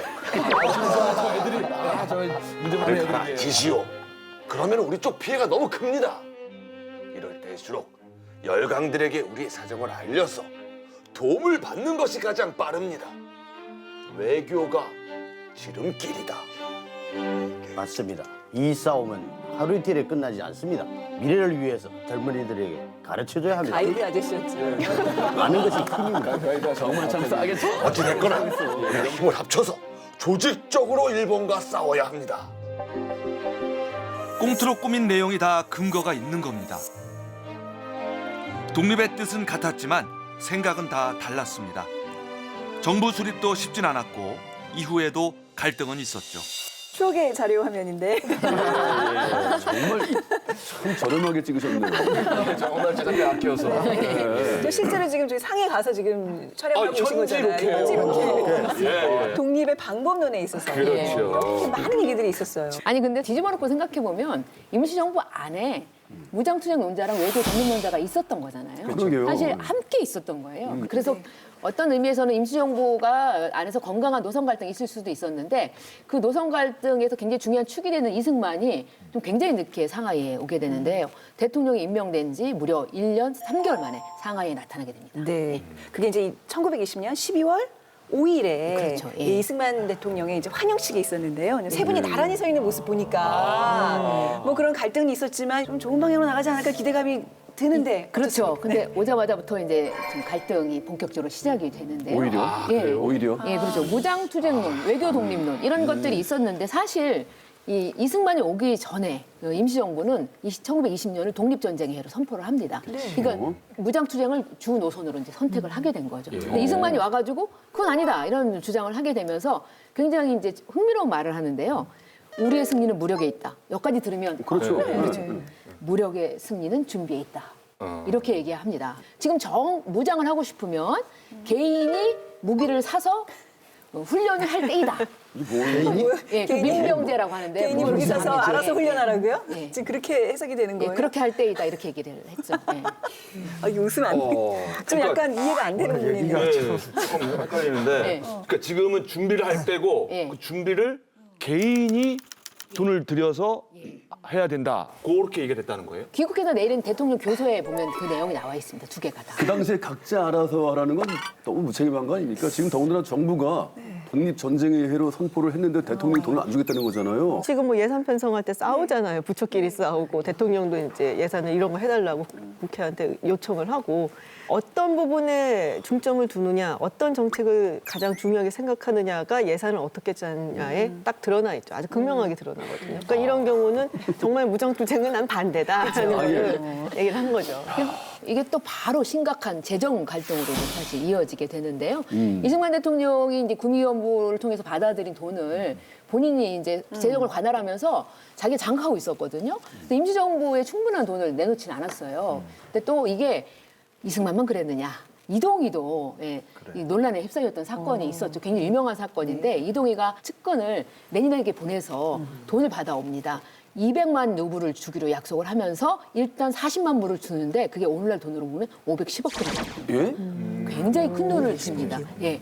그래서 그 돈을 가지고 왔는데 그 돈을 이동희가 사실 임시정부에 내놓지 않게 되면서 굉장한 논란이 일어나는 가운데 임시정부 경찰에 의해서 김립이 살해된 사건까지 일어나게 됩니다. 돈 문제로 살인 사건까지 일어나게 된 거죠. 심각한데요. 그러면 이동희는 그 돈을 왜 그러면 임시정부에 내놓지 않고 독자적으로 그럼 횡령한 거예요? 이동희는 그 돈을 최근 연구에 따르면 한인 사회당이 받은 돈으로 생각하고 있었다고 합니다. 본인이 임시정부가 아니라? 이끄는, 예, 그렇죠. 그리고 김구와 같은 그 임시정부의 간부들은 그 돈이 임시정부를 지원한 돈이라고 생각하고 있었던 거죠.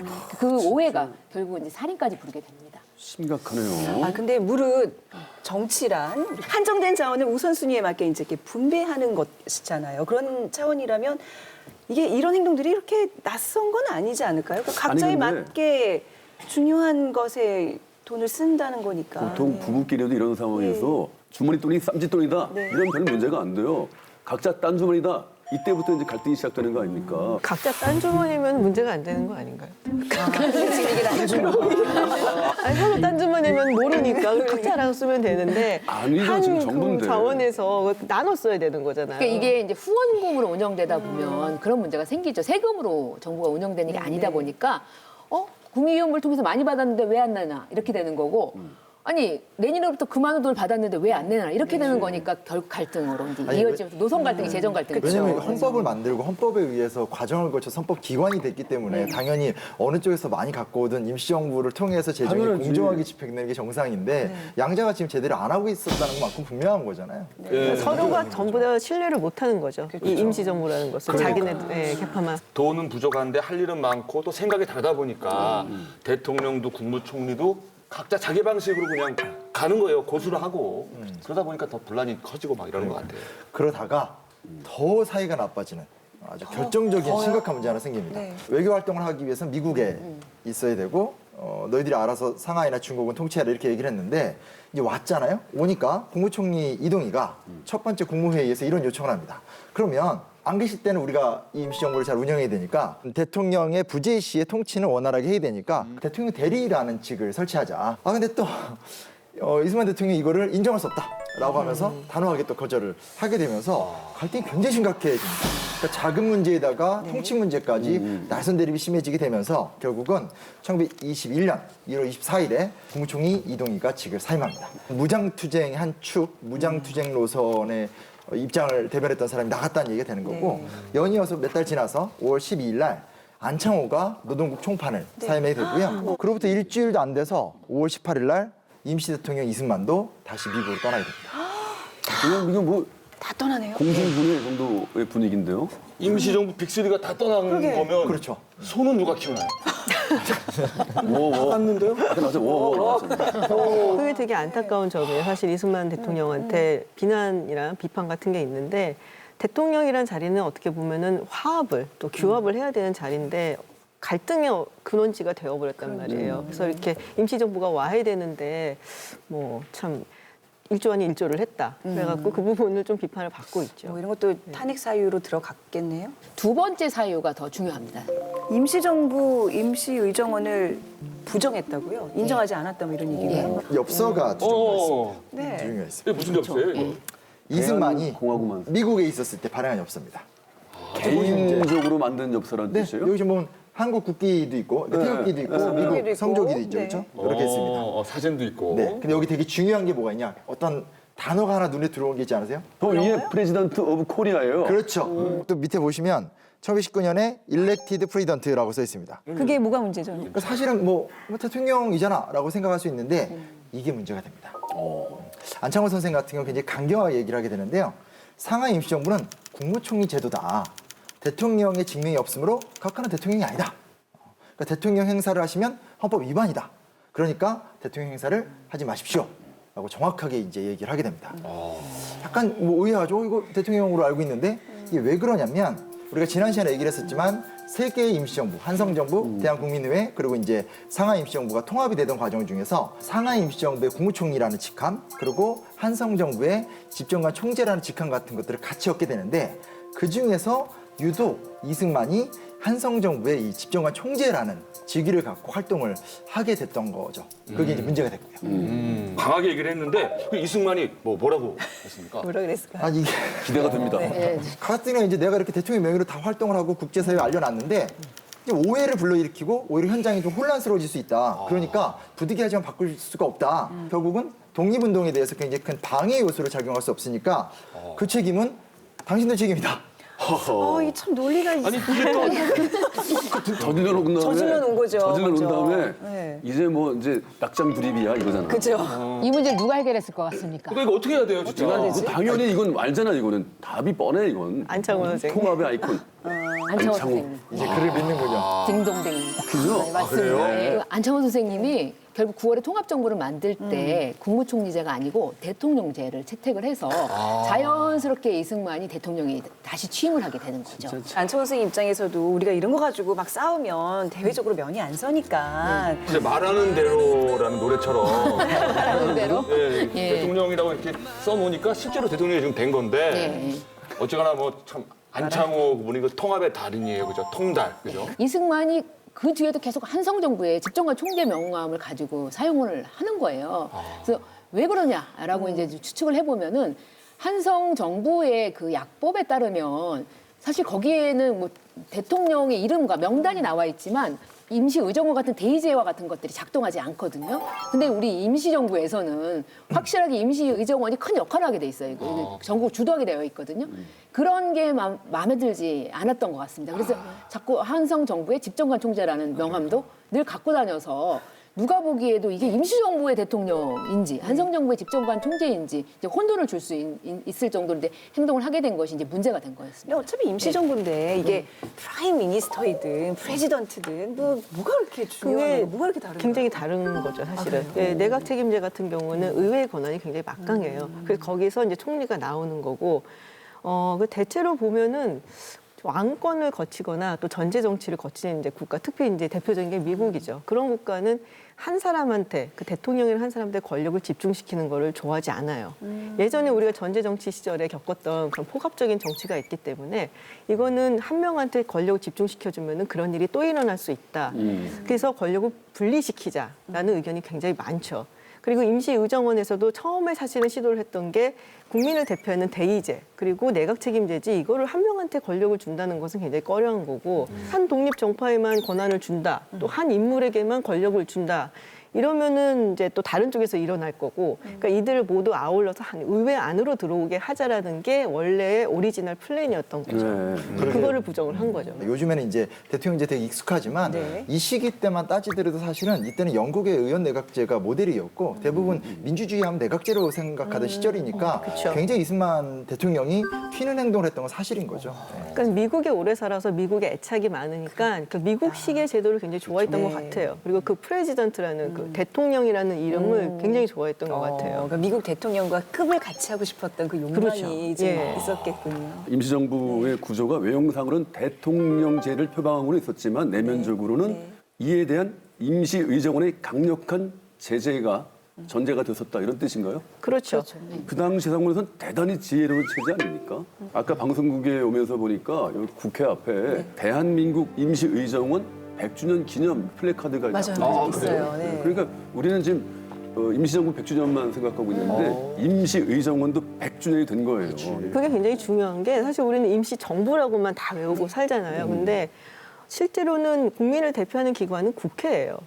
물론 이제 우리가 대통령을 지금은 이제 직접 선거를 해서 뽑기는 하지만 이건 정부인 거고 그렇기 때문에 미국 같은 경우도 헌법을 보면은 1조 가장 중요하다고 생각하는 1조는 의회에 관한 거예요. 그래서 어떻게 보면은 대의민주주의에서 가장 중요한 기관은 의회다. 근데 우리가 임시의정원을 좀 너무 잊고 산 것이 아닌가라는 생각이 그럼 여기서 들죠. 퀴즈 하나 내겠습니다. 임시의정원 100주년은 되는 날은 며칠일까요? 지난주에 배우셨을 텐데. 4월 11일이요. 그거는 임시정부 같이 같은 날 의회랑 이런 걸 다 했다 그랬잖아요. 1919년 4월 10일 밤 10시에 임시의정원이 문을 열고 다음 날까지 12시간 동안 임시정부를 만들었습니다. 그러면 더 앞선 거네요. 하루 4월 앞섰죠. 11일이요. 의회가 체제를 만든 거네. 네, 그러네. 이게 4월 10일로. 사실 좀 의미심장한 게 뭐냐면 재헌의회가 만들어지고 재헌의회에서 이승만을 대통령으로 뽑으면서 대한민국 정부가 수립됐잖아요. 그렇죠, 그렇죠. 이 과정하고 똑같은 과정을 임시의정원이 만들어지고 임시의정원 임시정부를 수립한 겁니다. 진짜 12시간 밤새가지고. 역사적인 딱 그날. 네, 그날. 그날이네. 하룻밤. 예, 예. 그러니까 하루 형인 거고 임시정원이 아유 깐나나 애들 애를 안 거야. 그러니까 형이라면서 애를 낳아.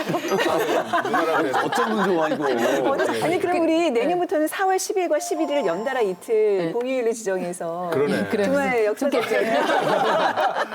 우리가 임시의정원을 사실 날짜도 혼돈할 정도 잘 모르고 있었지만 임시의정원이 굉장히 중요한 기구였고 그런데 이 임시정부를 부정하고 계속 한성정부 집정관 총재라는 직함을 가지고 활동을 또 하니까 이런 것들이 결국은 임시정부와 임시의정원을 부정하는 것으로 이제 비춰질 수밖에 없게 된 거죠. 예. 아주 나쁘게 얘기하면 왕정하고 뭐가 달라 이런 얘기 나올 수도 있잖아요. 의정원을 부인한다는 건 권력체제의 분산을 부정하는 행위가 되는 거니까. 좀 이상한 건 이미 상해 임시정부로 통합도 했고 좀 극단적으로 말하자면 네. 그 한성 정부는 지면으로만 존재하는 페이퍼 정부 같은 경우잖아요. 참 이해하기 어려워요. 이승만은 도대체 왜 그런 태도를 보인다고 생각하십니까?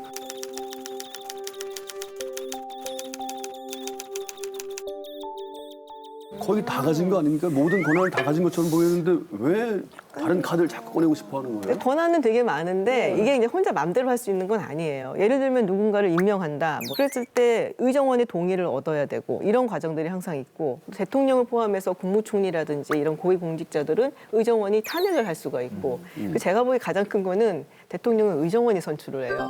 그러니까 자신의 인사에 관한 거를 의정원이 다 갖고 있는 거죠. 대통령이 있지만은 사실상 임시 의정원을 통해 갖고 통치를 해야 되는 그런 상황이기 때문에 그런 면에서 좀 불만일 수가 있죠. 그에 반해서 이제 한성 정부 같은 경우는 뭐 특별히 구체적으로 주어진 게 없으니까 구체적으로 뭐가 없다는 얘기는 아무거나 할 수도 있다는 얘기거든요, 사실은. 네. 제약을 거는 게 없으니까. 그래서 그쪽에 훨씬 더 이제 애착을 가졌을 가능성이 크죠. 이제야 좀 이해가 되네요. 그 이승만이 내세운 또 명분이 있어야 되잖아요. 그럼 왜 한성정부 자꾸 집정관 총재를 하느냐? 네. 그렇게 얘기하면 국내에서 수립된 정부라는 점을 강조하는 게 있는 거죠. 사실 미국 헌법은 상권 분립을 철저하게 해놨죠. 그 누구도 이제 권력을 독점하지 못하게 서로가 견제하고 균형하게 만들어놨는데 저는 임시정부 이거 정말 단 하룻밤에 지금 뭔가를 만들었다고 하는데도 대단히 정말 아주 고급한 정도의 체제 아니에요, 이 정도면. 서로 견제하게 만들고. 근데 이승만 대통령은 나중에도 국회를 되게 싫어했어요. 그렇죠. 굉장히 싫어해요. 트라우마 아닐까요? 네, 그래서 1919년 8월 25일 미국 워싱턴 백악관 근처에 설립된 구미위원부. 임시 대통령 이승만은 한성정부 집정관 총재 자격으로 구미위원회 산하에 서재필이 이끄는 미국 필라델피아 한국통신부와 김규식이 주재하는 프랑스 파리 위원부를 둔다. 구미위원부 일대 위원장은 김규식이었다. 하지만 이 구미위원부는 대한민국 임시정부 대통령 이승만의 결정적인 탄핵 사유가 된다. 자, 탄핵 사유 세 번째가 구미위원부랑 연관이 있는데. 네. 좀 영상 보니까 굉장히 구미위원부에 공을 많이 들인 것 같은데 보니까. 그렇죠. 근데 바로 이 구미위원부도 임시정부 대통령이 아니고 한성정부 집정관 총재의 명의로 이제 구미위원부를 열었거든요. 근데 일대 위원장은 누가 아니 막 방금 보셨지만 김규식 선생님께서 하시게 되고 2대 위원장은 이승만이 하게 됩니다. 여기서 뭐 좀 이상하지 않아요? 아니, 저 대통령인데 네. 구미위원부 위원장 예. 겸직이 되는 건가요? 됐나 보죠. 본인이 한다 그러면. 대통령인데 주미 대사를 하고 있는 거 뭐 그런 급인가요? 지금 이걸 어떻게 해야 KBS 되지? 사장님이 이제 네. 워싱턴 특파원을 하고 있는 상태입니다. 감정이 절제가 안 돼. 와닿습니다. 어떻게 봐야 되지? 그렇죠. 네. 뭐 그러니까 뭐 당연히 그냥 상하이에 오래 있을 수가 없죠. 저쪽 볼일 봐야 되는데. 구미위원부 그 위원장 자리를 놓지 않은 이유는 당연히 다 머릿속에 떠올리시겠지만 돈 때문이었습니다. 아, 돈이요. 구미위원부의 이름으로 이제 그 돈이요. 독립운동 자금을 이제 걷었기 때문인데요. 구미위원부 자금 자체를 거의 이승만이 관리했기 때문에 바로 그 돈을 써서 외교 사무를 하면서 거기에 대해서 보고를 하지 않습니다. 임시정부에. 네, 이런 것들이 문제가 돼서 이제 탄핵이 된 거죠. 워싱턴 특파원이 수신료 걷어가지고 혼자 쓰는 거예요. 이게 지금 구미위원부에서 모인 자금이거든요. 근데 그 자금 중에서 이 위원부 사무실을 두고 별도의 대통령 공관 운영비를 무려 40% 쓰고 있고 그리고 임시정부에 송금한 돈은 18.5%밖에 안 되죠. 이 얘기는 뭐냐면 구미위원부가 최소한의 자금만 갖고 임시정부를 지원했고 나머지는 자기들이 전용했다라는 결론에 도달할 수밖에 없는 거죠. 지금 제가 보여드릴 게 하나 있는데 이게 당시 구미위원부에서 이승만 전 대통령이 그 독립자금 모금을 하려고 발행을 했었던 독립공채표예요. 그러니까 현재 좀 국채 비슷한 그런 개념인 거죠. 이거를 이제 팔아갖고 모금을 한 거죠. 예를 들면 뭐 정말로 뭐 1,000원도 있었고 500원도 있었고 뭐 10원도 있었고 보시다시피 여기 사인이 있어요. 여기 이제 이승만 사인이 있고 그다음 김규식, 규식킴이라고 써 있죠. 그 이자율은 6% 여기 써 있더라고요 보니까. 이자 6%면 예. 그리고 독립 이후에 상환을 해준다. 이걸 이제 많이 팔아서 독립자금을 모금을 한 거죠. 근데 이게 참 대단한 게 보통 이런 경우 이제 우리가 뭐 국채를 생각을 해본다면은 은행이나 기업 같은 건 무너질 수가 있잖아요. 그렇지만은 그 누구도 국가가 무너지겠어라는 생각을 하기 때문에 안정적인 자산으로 생각해서 산단 말이에요. 근데 우리는 그때 국가가 없었어요. 그러게요. 그렇죠. 네. 그러니까 순전히 조선민족이 애국심 하나만으로 저걸 산 거예요. 그 저걸 샀다가 일본 순사한테 들키면은 또 굉장히 고초를 그렇겠대요. 당하고. 그야말로 네. 진짜 하이 리스크, 정말 고위험의 국채인 거예요. 아, 근데 예. 정말 대단한 아이디어 아닙니까? 역시 정말 자본주의 종주국에 유학한 사람다워요. 어떻게 그 시대에 저런 아이디어를 저 근데 사람들이 많이 샀어요? 사람들이 꽤 많이 샀어요. 그래서 1919년 한 해에만 약 25만 달러 그 당시에? 국채가 팔렸다. 그러니까 꽤 많이 팔린 거예요. 우리가 얼마나 가난했던가를 생각을 해보면 굉장히 많은 사람들이 정말 십시일반 돈을 모아 산 거죠. 독립 자금을 열심히 모으기 위해서 미국을 뗄 수가 없었던 거네요. 뭐 좋게 이해하자면. 이게 언제 상환을 받을지도 모르는 거고 상환 자체를 받을지 아닐지도 모르는 거잖아요. 그렇죠. 근데도 이걸 샀다는 거는 이 독립에 조금이라도 보탬이 되고자 하는 그런 마음이 더 크지 않았을까 싶어서 아마도 부적처럼 소중하게 간직하지 않았을까 이걸 사서 그런 생각이 그러게 드네요. 말이에요. 근데 정말 저걸 또 산 돈이 어떤 돈이냐면 대부분 사탕수수밭, 그죠? 그래요. 지난번 에네켄 그 현장 밭에서 노예처럼 돼가지고 번 돈 아닙니까? 아무튼 근데 시간이 한참 흐르긴 했지만 독립이 되긴 했어요. 그 상황은 어떻게 됐습니까? 6% 줬습니까? 이승만 정권에서는 안 줬어요. 예? 상환을 안 해줬어요. 사인까지 했는데. 네. 아니 그래도 되는 거예요. 저렇게 아니 근데 공식적으로 공교롭게 대통령도 사인까지. 이승만인데. 대한민국 정부가 아예 안 바꿔준 건 아닙니다. 나중에 바꿔줬어요. 1983년도에 그 특별조치법을 만들어요. 독립공채 특별조치법을 만들어서 그때 상환을 해줬는데 사실 저걸 산 사람들이 또 자손들이 굉장히 힘들었잖아요. 해방되고 나서 뭐 그다음에 또 한국 전쟁이 있고, 그러니까 이거라도 가져가면 돈 좀 줄까 가져갔는데 쌩하고서는 모른 척을 하니까 근데 국민과의 약속은 국가가 반드시 지켜줘야지 우리가 신뢰를 할 수 있는 건데 특히 어려울 때 도움 그럼요. 분들이잖아요. 네, 그럼요. 나중에라도 그래도 조금 상환이 됐다니까 그래도 다행이긴 한데 피눈물 나는 돈입니다, 진짜. 구미위원부에서 보니까 지출 내역이 미주 활동비가 진짜 제일 많던데 그렇죠, 예. 어느 부분에 사용이 됐을까요? 보면 우리나라 상황을 외교적으로 알리고 지지를 얻는 일에 상당히 많은 비용을 사실 썼고요. 그다음에 이제 아까 이승만이 상하이에서 미국으로 돌아가잖아요. 돌아갈 때 내가 돌아가야 되는 이유는 워싱턴 회의 때문이다 이렇게 주장을 합니다. 워싱턴 회의. 예. 상해에 없어도 얼마큼 중요한 뭐 이벤트였던 건데 워싱턴 회의가 어떤 거였어요? 파리 강화회의가 끝나고 나서 처리하지 못한 문제가 하나 있었어요. 그게 뭐냐면 이 중국의 산둥반도를 일본에 넘기는 문제를 처리하지 못했고요.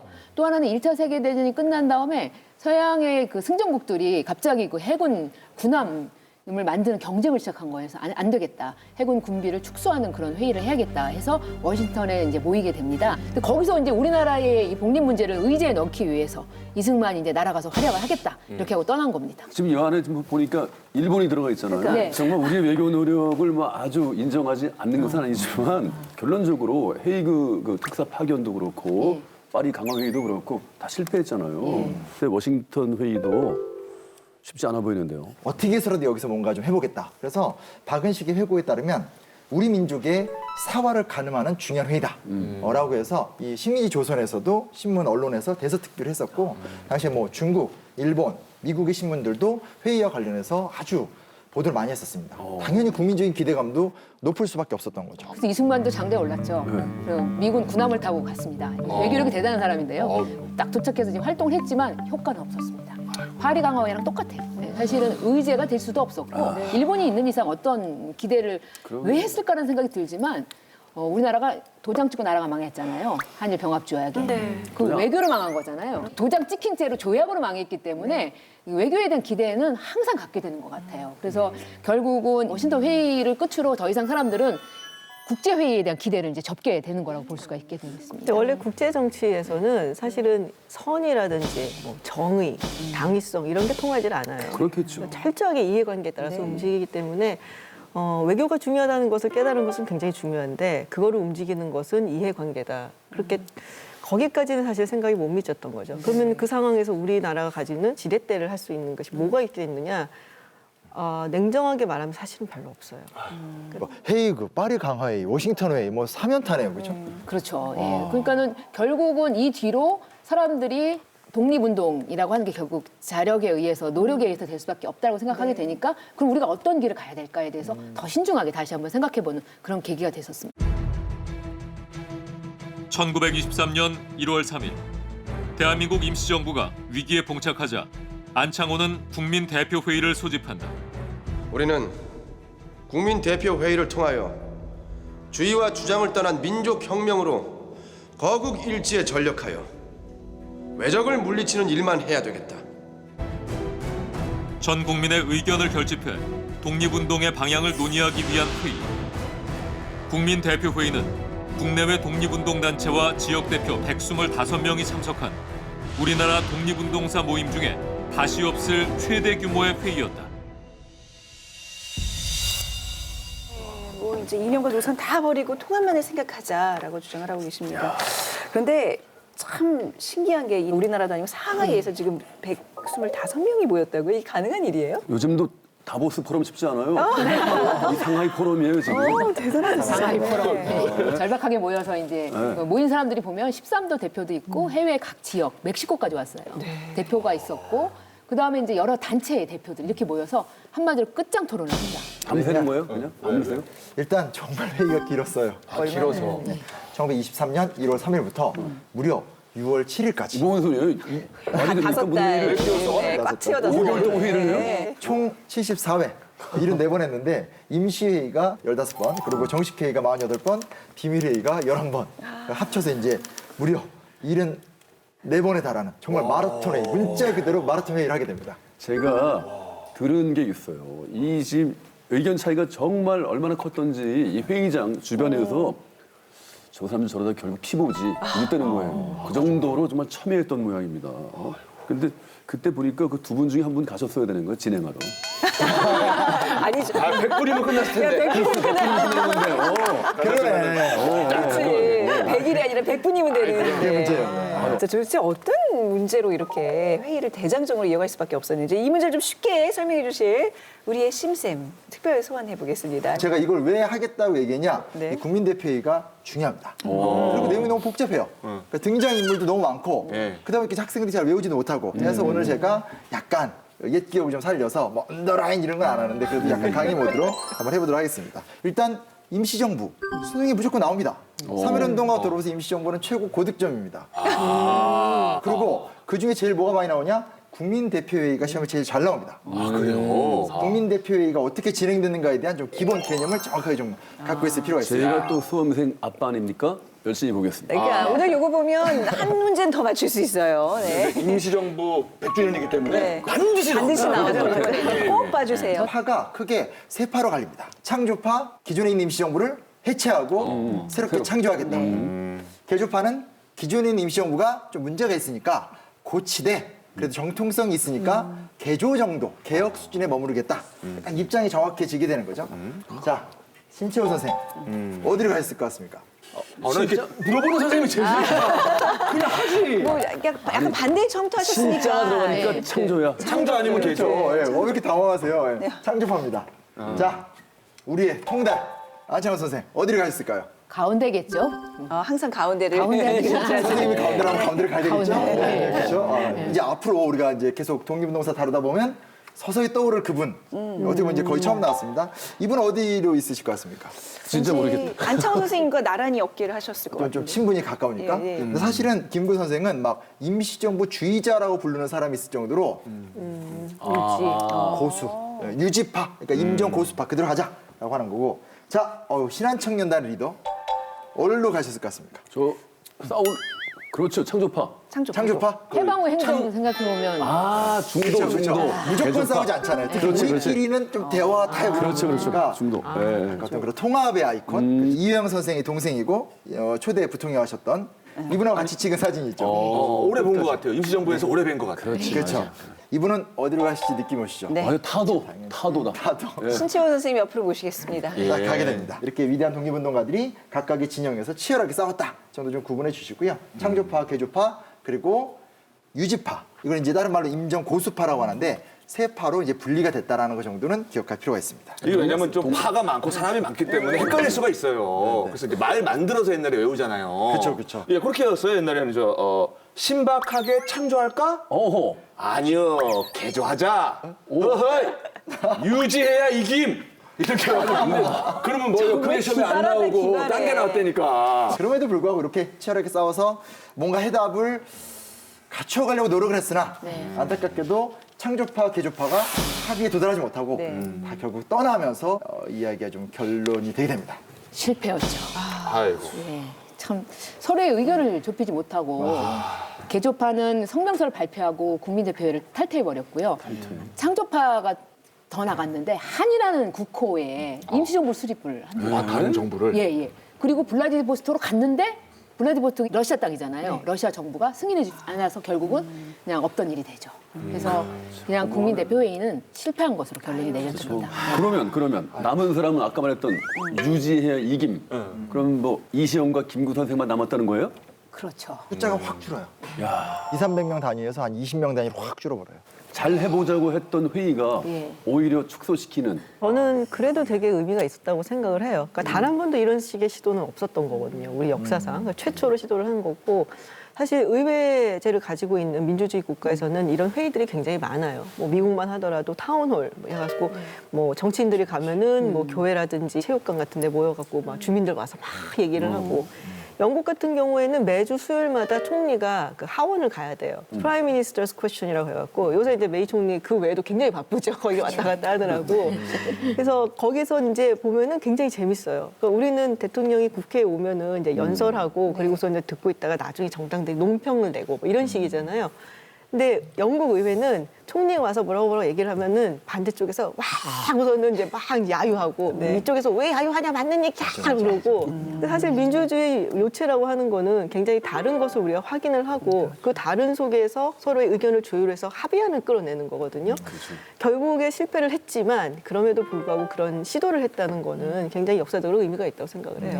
이 과정을 거치면서 결국 이제 임시정부 내에 임시의정원에서 이 문제를 어떻게 해결해야지 하는 고민 속에 결국 이제 우리가 처음 다뤘었던 이승만 대통령 탄핵이라는 주제로 이제 흘러가게 됩니다. 근데 여기서 우리가 조금 정확하게 짚고 가야 될 것은 이승만 한 개인에 대한 미움이라고 보면 이건 정말 오해라고 생각을 하면 좋을 것 같고요. 그것보다는 임시정부가 애초에 갖고 있었던 노선 갈등들이 있었잖아요. 무장투쟁이냐, 준비론이냐, 외교독립론이냐 이런 문제들. 그리고 그 어떤 국민대표회의를 하는 과정 속에서 고민했었던 어떤 임시정부의 정체성은 뭐냐, 어디로 가야 될 것인가 어떤 이런 것들의 치열한 고민과 투쟁의 결과로서 탄핵의 과정까지 갔다라는 그쪽 관점에 좀 이야기를 보는 게 좋지 않을까. 근데 이렇게 탄핵이라는 단어 되게 강렬하잖아요. 저희가 그걸 직접 경험했기 때문에 사실 우리는 선거로 정치는 심판하는데 이때 부득이하게 이승만을 대통령에서 내려오게 하는 방법이 탄핵밖에 없었어요, 사실은.